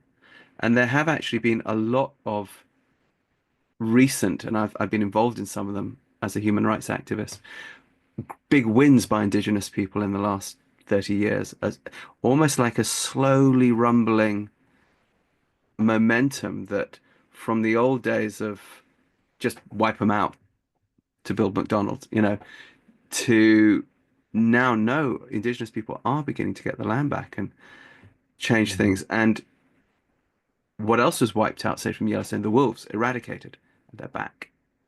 Yeah. Are we as a species rewilding? Some of us are not enough. Really, that's why I spent 3.5 years on this book. I just certainly could have done far better things with 3.5 years, but I saw how transformative the experience of wildness was for people. You know, tens of thousands of folks I've had the pleasure of sharing Yellowstone with, and you see the reaction and you feel it because you felt it yourself that they are not going to be able to articulate this, but by God, they sure as hell felt it. And it gives me great solace to see those indigenous cultures bringing back some ownership and say over the land because, God, for God's sake, sure as hell in the US, the dollar rules. United States of America Incorporated. But in those indigenous cultures that remain, there still is that baked in understanding. We're very smart. We made AI, we do all these kinds of things, but we're not really wise. Should we do that? What aren't we doing that we should? And within those cultures is that consult of the land. Is this good for the seventh generation Mm. of everybody? Not just people, but is this good for the land? Is this good for the water? Is this good for the air? And will these kinds of touch points with nature and wildness and our own wild within be enough to counter that? I don't know. I'm pretty pessimistic myself. But what I really do believe in is that it is through the story that we will leave a legacy of what is good and true for those generations that manage to persist after whatever happens. I don't feel like I honestly contribute that much, but if I can, for someone, pass on something that gives them joy, that helps them through tough times, that makes them bust out laughing when they're at Mm. their worst, and think to look to that squirrel who's got half a tail and think, I still got my tail at least. then that will be a contribution. My grandfather was a master storyteller, and he would never have said that, but I watched it and I knew it from a young age. I would ride my bicycle to the museum that he helped start, and it covered local history in that part of New York from 10,000 years to basically well, to What World. town was that and what's the museum? It's called the Fort Brewerton Historical Society, and it was built on the grounds of a very early European owned, basically home and trading place, but it was on the site of a French and Indian War embattlement and campsite, not campsite, but a fortifications. Hmm. Still one of the most well preserved in all of that region. But it covered everything from the Paleo-Indian culture 10,000 years ago all the way up through the, woodland periods and the explorer periods and Father Lemoyne and Samuel Champlain and Civil War and Revolutionary War, all these connections to that place that I grew up hearing these stories when we were on the boat fishing. I could picture in my mind Sir William Johnson in the bateau coming across Oneida Lake to lay siege to the French forces and their Huron companions to the north and west. I lived with those stories and see them in my mind as real as I see the bobber drop when a perch bites. And I would watch him tell these stories to other people. And even in the span of 10 to 20 minutes, the people would change. You would see their energetic signature, if you will, elevated, altered, arguably improved. And the time that brought it to me most, that almost still brings me to tears, was he had always wanted to go to Alaska. And he never made it. So for his 75th birthday, our family pooled all their resources and bought myself, and my uncle, his son, a ticket to go to Alaska. And it was a cruise, so it was like totally not my way to do it. Probably not his either. I'm pretty damn sure of it. But we went anyway. It was a wonderful opportunity to be all together, the three of us. And as you often do, you sit at the same table every night with the same people. And just my grandfather being his himself would tell stories every day. And at that table was a couple from Cardiff, Wales, and there was a couple from Mexico City and their adult daughter. Nimbe was her name. And he would just tell stories. And the couple from Mexico City did not speak any English. So the daughter would have to fragmentarily translate the stories to them from my grandfather. And the tour came to a close. And Nimbe pulled me aside right before we said our last goodbyes. And she said, I wanted you to know your grandfather's stories were the highlight of my father's trip. And they didn't even share a language. And yet, this mystique, this power, this, you could almost say, shamanistic ability to transcend time and space for the betterment of now was in full effect. I never forgot that. And I think more than anything, the story gives me hope that those those good and true things about our world, principally underpinned by the natural world, will persist. Is we have to tell the story. Mm. We have to tell it again and again, and even to people who don't get it and don't want to hear it, we have to tell it again. We have to learn to tell it in different ways that are appealing and do get a foot in the door because we have to tell the story. That's really all we have. Money is nothing. If you invest your most precious resource, your time, in something, I feel you are obligated to tell that story, to share with the village what you have learned so that they too can stand upon your shoulders as much as you've stood on theirs. I've just been thinking, there you are when you were growing up in upstate New York. By the way, Fort Burton or Burriton, did you say? Brewerton, B-R-E-W-E. Brewerton. I'm going to look that Fort Brewerton. I was busily trying to look up Burton or Brewerton while you were talking to see what Fort Brewerton. French and Indian Wars. Yes, the English and the French battling it out for who would get Oh, control of the fur trade before correct. America was minerals and Yes. even agricultural wealth, and using the Indians to Yeah, do their fighting for manipulating them. Indians all the way through. Then these stories taking place against a wild natural backdrop, whether it was then in the 18th century or whether it was your grandfather founding the Historical Society and helping to create that museum, or against that backdrop of Alaska. We've been telling stories since we have been on the planet. It occurs to me as you were saying that the same animals, the same ravens, the same wolves, the same foxes have been observing us, as you say, and listening to us tell our stories. Hmm. Do you ever get a sense that they know they are in our stories? And are we in theirs? Yes, to both.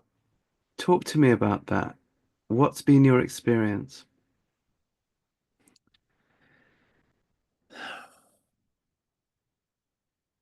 Sometimes the story is told to ourselves. And I think sort of alluded to that change in the energetics of an individual in contact with story. It shifts us into a place or a plane, or I don't know, I don't have words for it. I know it when I feel it. That makes us open. So I talk to animals, not thinking they will understand me in the words I use, but they will get my meaning. Mm. And indigenous cultures around the globe say this, you talk to the animals and they will talk back. And I don't make the animal noises when I'm in the field. I want to make very clear about that. It's illegal in Yellowstone, but even outside of that, my own ethical boundaries, I do not imitate them. I used to do it for hunting, and I would, again, if I hunted. Is that how you learned it? Because they're so good.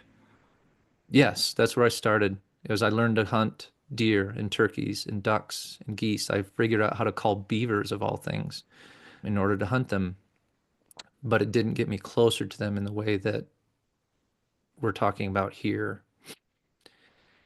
So I keep my mouth closed. If I imitate the raven in the field, I do it under my breath because even if I'm not making the sound, we all learn differently. We learn not just with our mind, we learn with our soma. The summation of our body, our entirety is a learning tool. It's an antenna, a receiver, and a projector, a transmitter.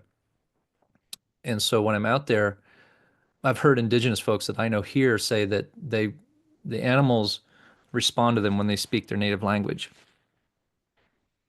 But I've sort of done some of my own ad hoc experiments with just speaking English, my native tongue. And I think I encourage others to do that because you don't make eye contact.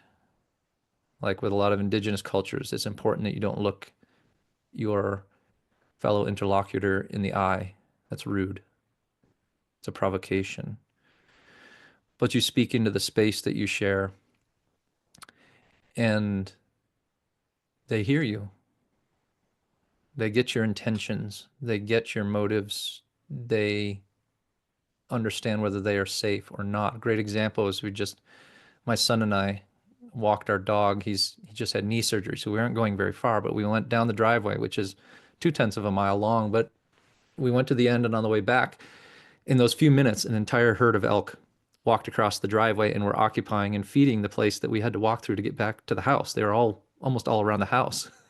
So what do? Like most people would shoo, shoo, get out of here, like we do with the seagulls on the beach, or the pigeons are defiling the sidewalk. Get out of here, blah blah blah. Well, you're being tallied. You are being observed, you're being received, your behavior is being remembered. Pigeons, columbolivia, the rock dove, it can remember hundreds, if not thousands, of people's faces and know who's naughty and who's nice. And through the behavior of one another and watching that so closely, others get the message having never had an encounter with you. So our approach is what another mutual friend of John and I, or Craig and I, John Young, calls the honoring routine. So when you run into an animal or herd, or he uses this great example of running into a group of geese, and they need to get to the other side of where these geese are, just like we had to cross through where the elk were, is you walk until you see them take notice. And you don't look, but you stay for a moment and you respect their space. You might even back up. You might fiddle with some sticks or take your attention off of them. But that initial contact lets them know you have a directive. But I'm only going to exercise this directive if you give me permission. We don't ask as human beings for the most part. We just take and we don't worry about the collateral damage. If you really want the relationship, you have to be willing to give. And that might just be as simple as giving space, giving a minute of your time. But what that does is George and I, young George and Hobbs, our black Labrador, stopped and we turned around. So we were facing away from them and they went back to feeding. I could see it out of the corner of my eye. And after a moment or two, letting them do that, relax, I turned around again and I walked. And this time they let me go a little further. And I repeated. I turned around. I turned my gaze away. I talked to them. Sorry, it's cold out. We needed to get back to the house. We don't have as good a fur as you do. We're going to be patient though. We'll be right here if you want us to wait a little bit longer. Wander backwards, noodle with a few things. We did this a couple times, and just like with John's example of the geese, the the sea parted, the geese parted, the elk parted. The one that was in the driveway that really didn't want to move, we gave her a little more time. But she too just took enough steps off to the western side of the driveway. There was enough room for us to go through. And you don't. I've done this with bison. We had a school group and it's this huge herd of bison. We couldn't get through. I was like, listen, kids, this is how we're going to do it.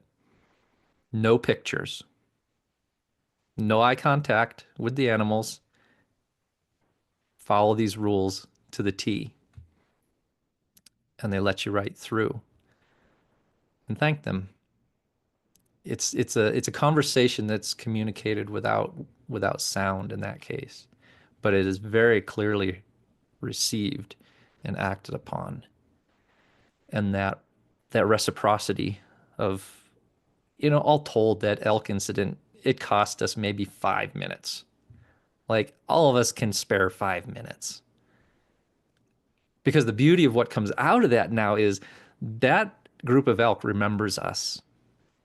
And the next time, we don't have to play that much of a game. They let us right through. I've had deer and fawns, deer mothers with fawns that would let me walk with our two black labs before Hobbs. I would, as a gesture of my responsibility to the relationship, I put my hand on their shoulders. They weren't on leash, but they were healed.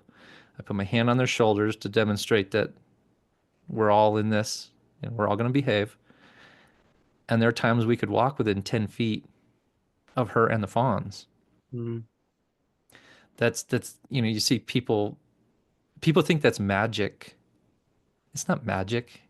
It's honoring the relationship across a species boundary. And that's where the real beauty really is when you see them respond in kind. It just, my heart beams. Mm. And I can't help but think that they appreciate it too. Oh, without a doubt. Whether animals are domestic or wild, my horses, I have a herd of 7 horses. And so today I was going to work with one horse. And my horses have a professional life. They work with autistic children, Mm. and they also work with teaching people how to do dressage, and they're good, you know, professional attitude. Yeah. But I try to honor their choice. So I went out to catch Bucephalus, and he just looked at me and went, nah, trotted off to the far end of the pasture, lay down with his back to me, and very sort of emphatically put himself on the ground. I was like, all right, not today, no problem. But 10 years ago, I would have insisted. I would have said, "Mm." But through the process with my oldest son, who's autistic, and the relationship that he formed with a horse called Betsy, I realized I had to completely rethink everything that I knew, and that agency was everything. Hmm. Because I was going to now absolutely rely on this horse and all subsequent horses to, when the stakes are high, I had my son in front of me in the saddle or someone else's autistic child in the saddle. I had to know that in that moment the horse was really with me. So where before I would was brought up with the, you have to make him do it, you have to be the dominant one, you have to do it. That was the old school. I realized that Mm. that had to be completely abandoned. Yeah. And the moment I started giving choice and agency, the give back was bananas. What my horses will do for me now when they know I need it. But if they know I Yeah. don't really need it, they'll be like, well, maybe I will, maybe I won't. I think, So and true. you know, Yeah. and you're so right with the, because say with the elk herd there, well, it's one thing to demand they move, which could also be a fear-based reaction, and as you say, they're clocking you, and that, oh, he's a bit nervous of us, isn't he? Which is different to honoring us. Saying to, okay, there's a lot of us, we're very, very big, and yes, if I feel he's too close to my calf, I might take a dip at him. If you behave differently the next time they're in your driveway, I would posit there might be a chance one might take a dip at you because you're Mm. not a friend. But what you're saying is, I am your friend. I mean no harm. Um, Mhm. and this honoring thing in Mongolia, rode across a chunk of Mongolia with my autistic son when he was 5, going from shaman to shaman. It was an extraordinary thing. And the Mongolian word for the wild horse, what we call the Przewalski's horse, which was never tamed, is takin, which is honored one, revered one. Mm. And this thing of honoring Mm. interspecies, you talked about our soma, our body being an antenna. And so therefore it sends out signals, it receives signals. We are all part of the same electromagnetic field, right? Horses, trees, whatever. That is a reality. So Mm. you're absolutely sending out through your electromagnetic field an intention to animals that are so keenly aware, because they bloody well have to be, because there might be a wolf in the thicket or a bear. They Yeah. better have some things to rely on beyond what we call the five senses. Yeah. Without question. Is it possible to live meaningfully without those extra senses? And is it possible to get those extra senses without interspecies relationship? And in your book, is that what you're trying to teach us?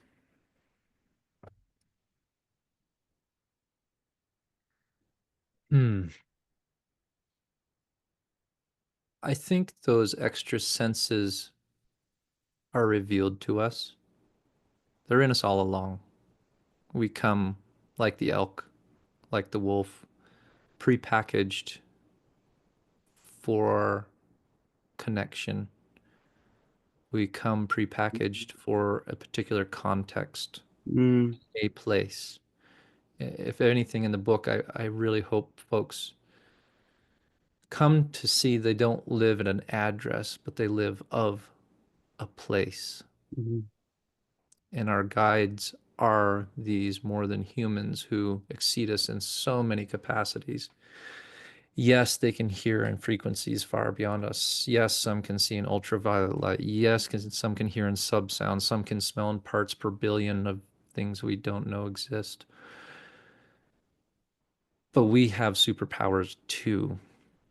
And those superpowers are most keenly resurrected and put to use in these natural contexts. Does it help with people? Absolutely. You notice the discomfort in that woman in the presence of that particular man. You notice the child who flourishes in the company of his grandmother. There are unspoken things that sift all through our world and the more than human world that reinforce all of this in ways that, you know, spoken language gets in the way. A raven call is stupid.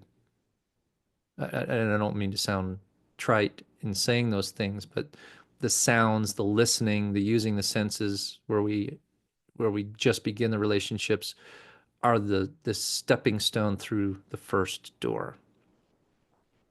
But there are no limited number of doors. And I think your experiences with the shamans, that is their world, is the world beyond the obvious Mhm. that still underpins everything. And I don't hear, like, I have compromised hearing from guns. People think even just to start, I need to have perfect hearing.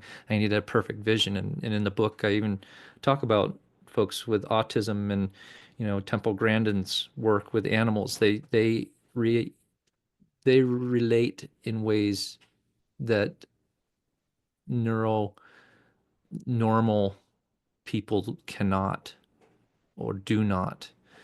Those who can't smell or see or hear or walk without their hip screaming at them are limited in those capacities, but we often fail to realize that it opens other doors that normal, quote unquote, people don't even recognize exist. A friend of ours, he should have hip surgery years ago, and they would come to Yellowstone every year, and they would sit in their vehicle, he and his wife, and she'd sometimes get out and walk a little bit, but he just didn't get the surgery, didn't think it would work, and wouldn't do what he wanted it to, but they would sit in that quote unquote handicap.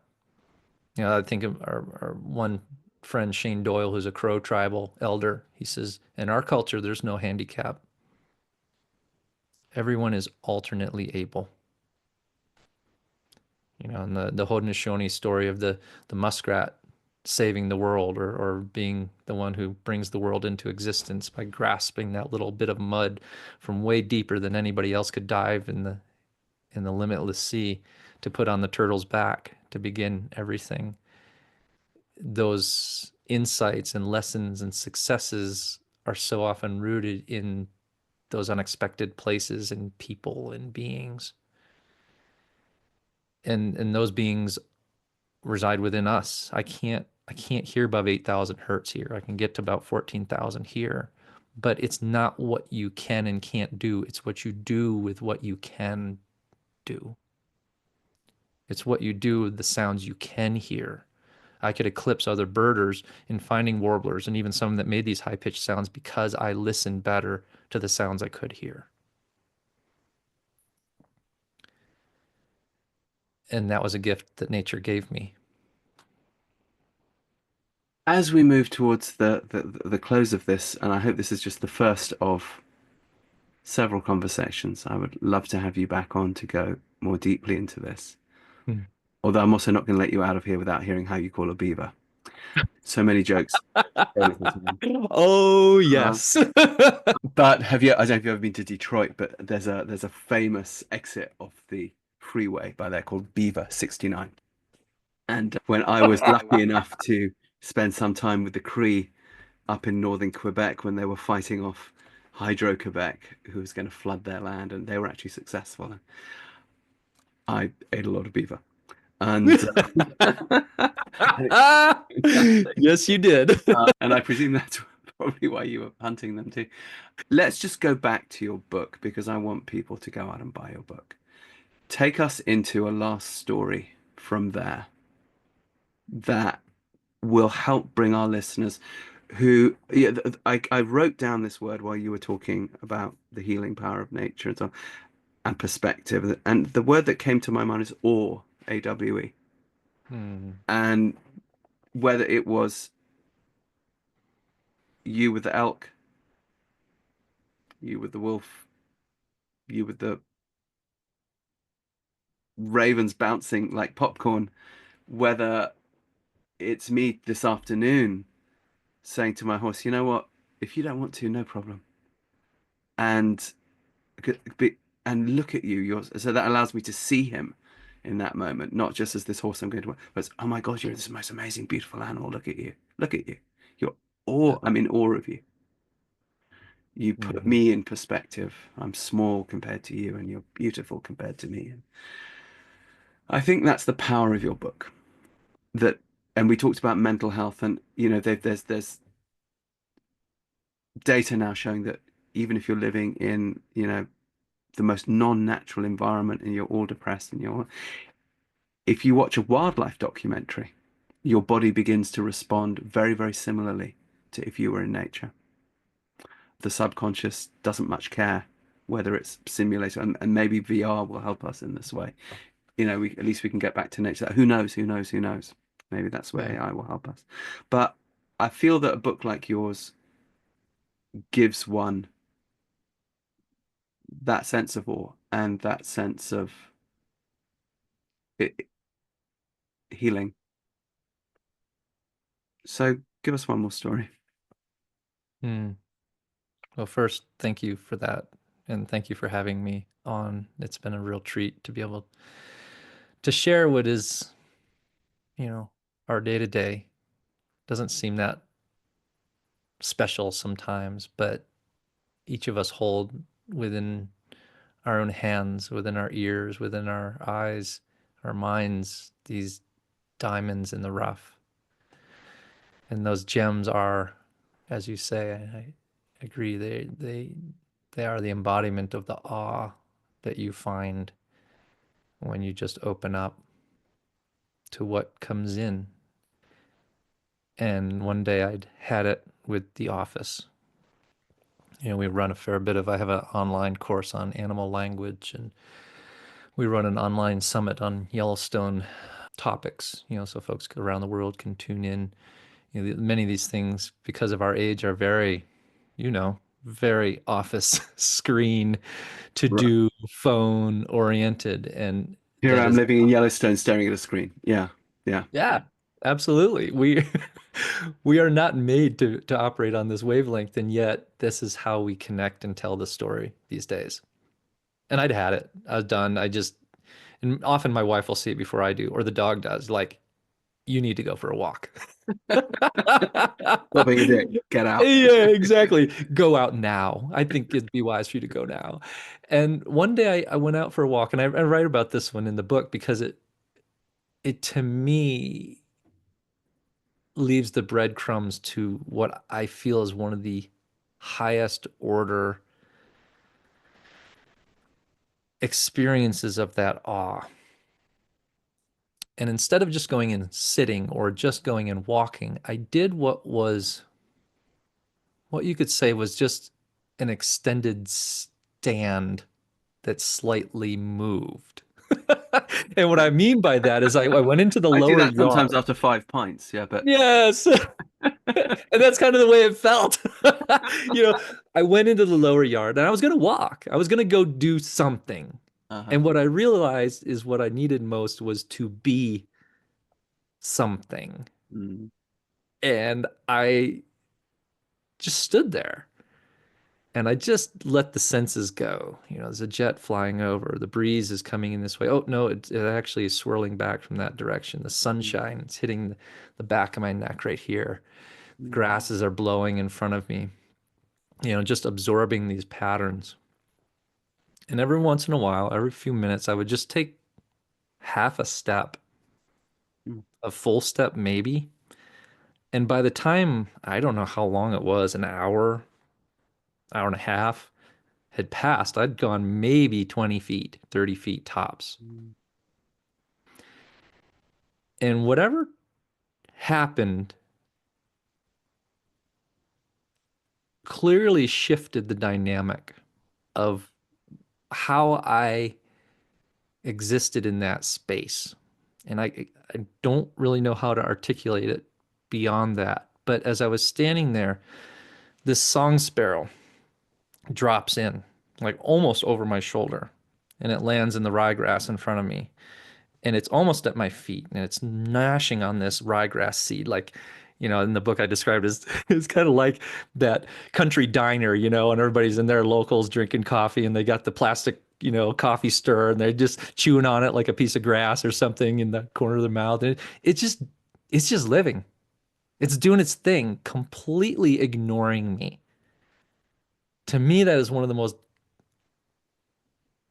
beautiful, privileged positions to be in nature, is to be forgotten, ignored, overlooked, Allowed.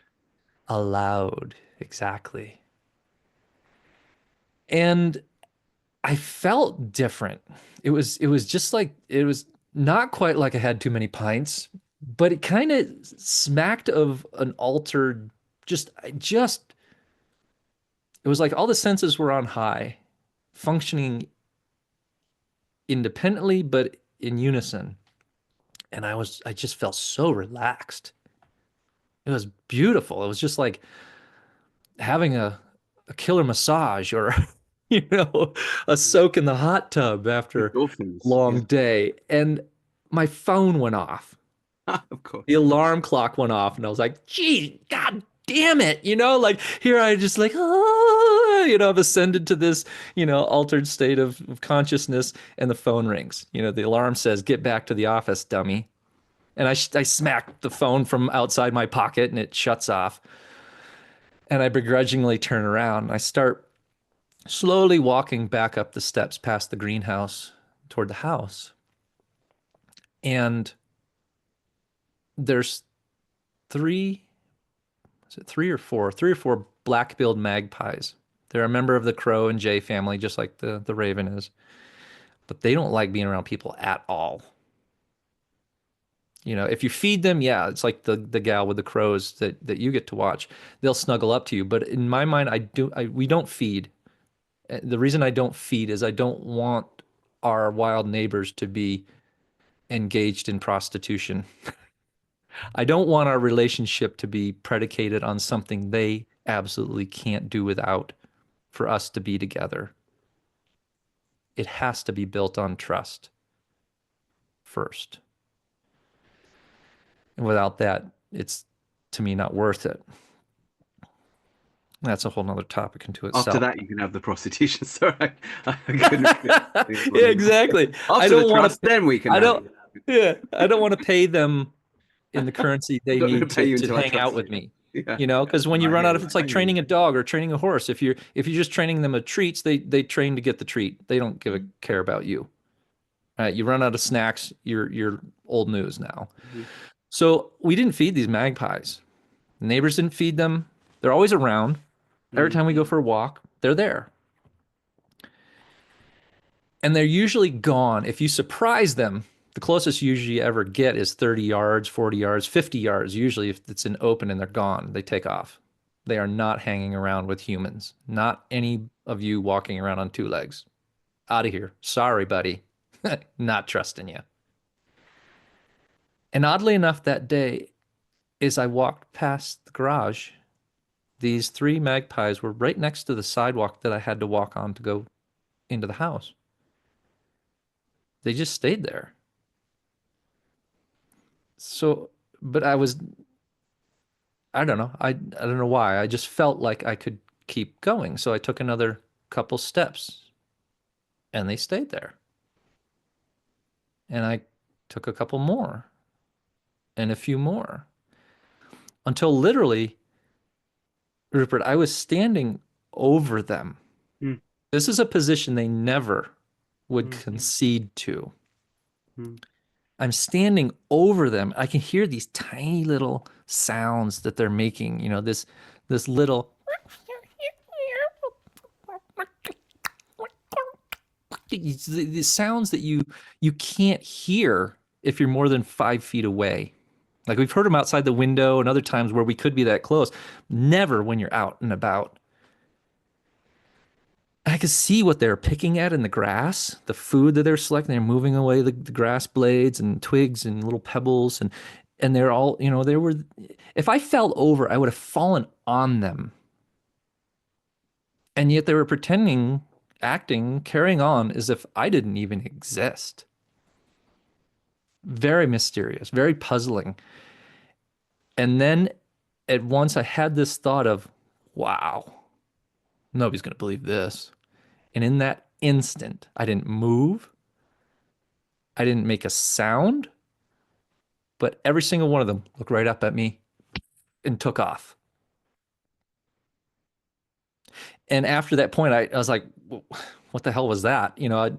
They landed on the fence post, or the fence railings across the driveway, which was maybe 20 yards away. So I just started walking toward them. They weren't having it. They flew another 50 or 80 yards further. And I walked, to the fence and they were out of there completely. What was that? I was that the state that the elemental human really exists in? Did they not even see me? You try to rationalize things like this, yet at the same time, it only takes a mere few seconds of an experience like that to really draw into question what you conceive of as reality. What else is possible here? What was that relationship? I don't know. I have ideas, I guesses, but I have to ask a shaman because it was so transcendent. It was so imbued with a sense of awe that I can't look at those magpies even from a distance and see them the same way I did before. My notion of them has been transformed. And a bunch, from smaller, less profound experiences before that, every encounter changes the relationship a little bit better. I love, John Craig and I's friend John Young talks about his time with the San Bushmen, and that every time we encounter an animal, a specific individual, a thread grows between us. You probably yeah. know this story, right? And the next time you see them, that thread turns into a thin string. And the next Mm, time it's a rope, and the next time it's a cord, and then a rope, and until you have these solid ropes of connection mm, to everything around you. And you're stopping before you walk out the front door to see who's there, enough to exit slowly mm, so that you don't blow out the door and blast everybody out like every normal human. You take on a different approach. Slowly open the door. Leave it open as you look out. Let the animals see you. Let them go back to what they were doing. Take one step to the threshold and wait. They go back to what they're doing. Take another. And pretty soon you're in their company. mm. And that's very powerful. Very, very powerful. And all of us can do it anywhere, anytime. It just takes a few moments of our time and attention.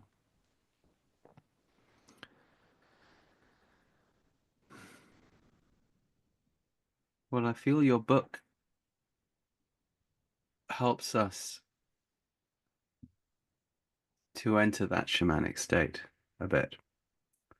And I think that's one of the great gifts of nature writing.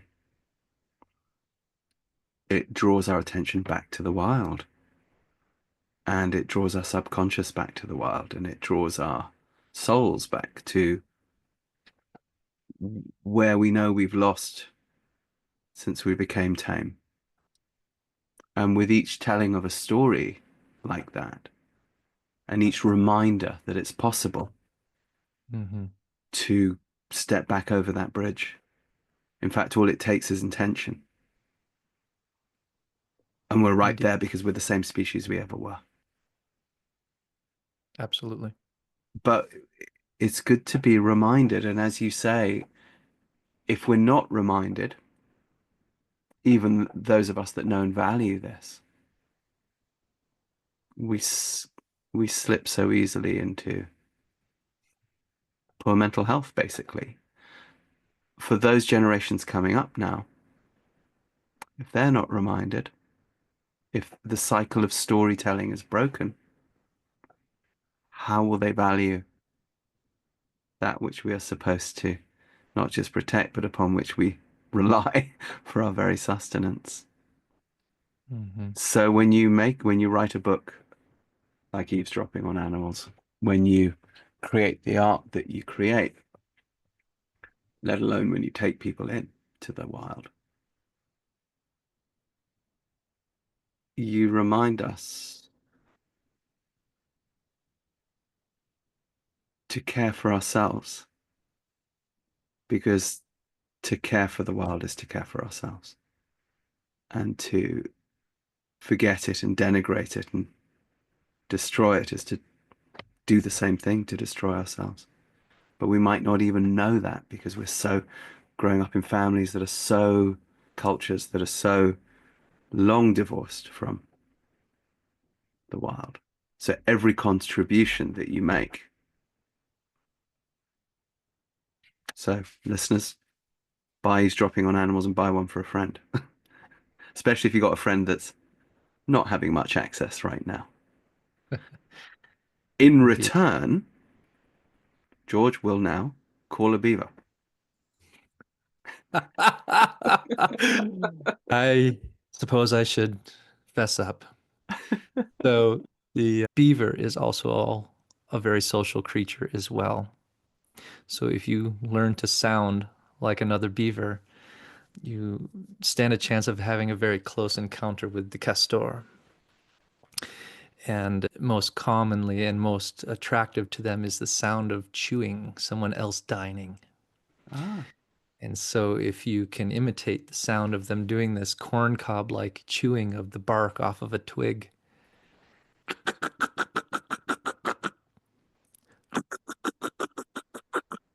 and they roll it,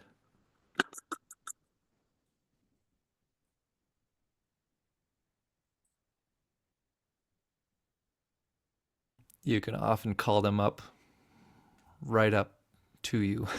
wow. Hide though. Hide so they can't see that you're not another beaver, but you'll be surprised. Roll the corn cob. Yep. Well, listen, George, it's been a real treat. I've been transported. Thank you. Will you Thank come you. on again? There's a lot of other questions I'd like to ask. Um, Happily. Yeah.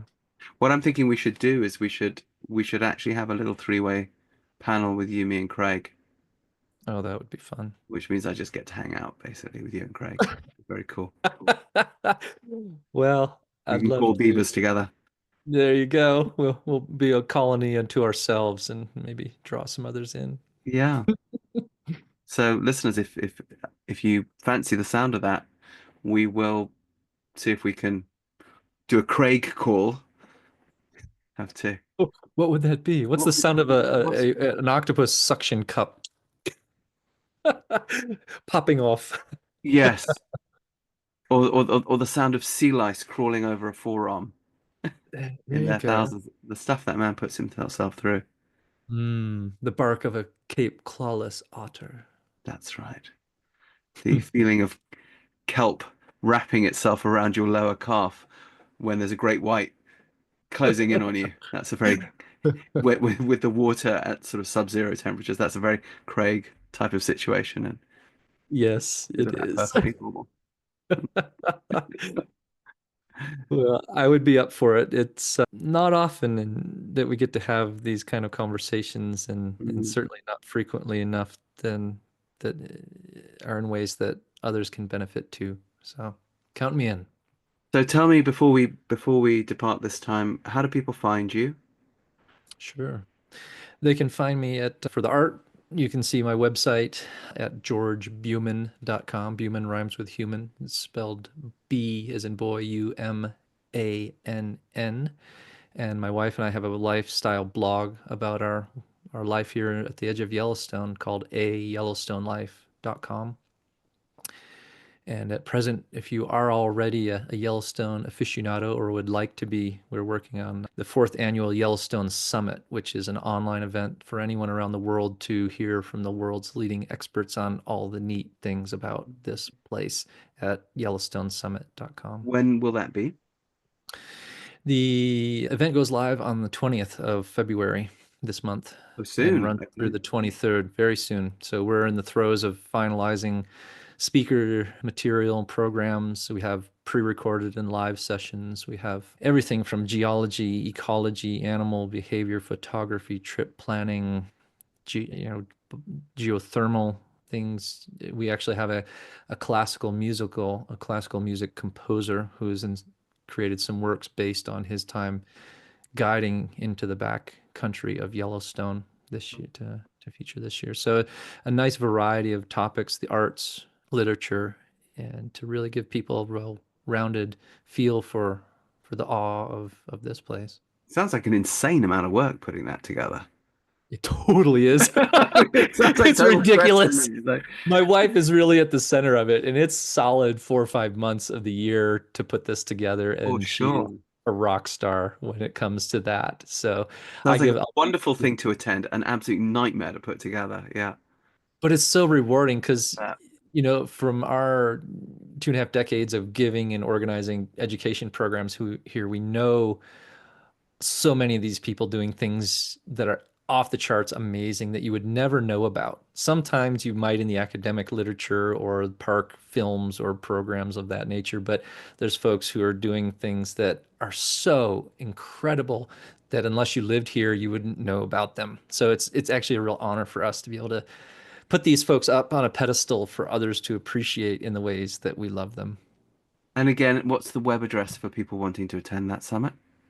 YellowstoneSummit.com, and they can buy the pass and watch later. It's you can buy it after the fact, but there's a little price break if you get in early. Perfect. And yeah, YellowstoneSummit.com. It's a real treat, and it's the kind of event I wish I had around when we first moved here, Mm. frankly. You know. Yeah, creating the community, the social hub that you had to Yeah, and look to yeah, that's really Ravens part of the to point is to build that community of people who love this place around the globe. tribe. Yep. Totally. And the Yeah. book is Eavesdropping on Animals. Eavesdropping on Animals, you can get it in most places books are sold in Europe and Australia, the United States, Canada. You can go to my website. There's a link there that you can also link through to and get a copy there or find out how to get one near you. And we will have all the links Yeah. in the blurb following this. So it's all there if you Well, haven't, thanks. if you're I driving and can't appreciate find you it. helping spread the word. Oh, of course. That's valuable work. George, it's been an absolute delight. Thank you so much. My honor. My I pleasure. look forward to the next time. I as well. I hope you enjoyed today's conversation as much as I did. If you did, please help us to make more. Please like, subscribe, tell a friend, give us a thumbs up. If you'd like to support us on Patreon, please go to my website, rupertisaacson.com. And if you'd like to find out about our certification courses with autism, education, horsemanship, everyday shamanism, there's a whole range of cool stuff. Putting a show together like this is not an easy task. If you'd like to support us, please consider going to our Patreon page and showing us some love there. Even the smallest donation, it really helps us to keep the good content coming. So go to rupertisaacson.com and click on the Patreon link. Not to mention our excellent merch. Please go to our shop and check out some of our really cool rock and roll themed merch, t-shirts, hoodies, all that sort of thing. RupertIsaacson.com, it's all there. I can't wait for our next guest and also to meet you there. In the meantime, remember, live free, ride free.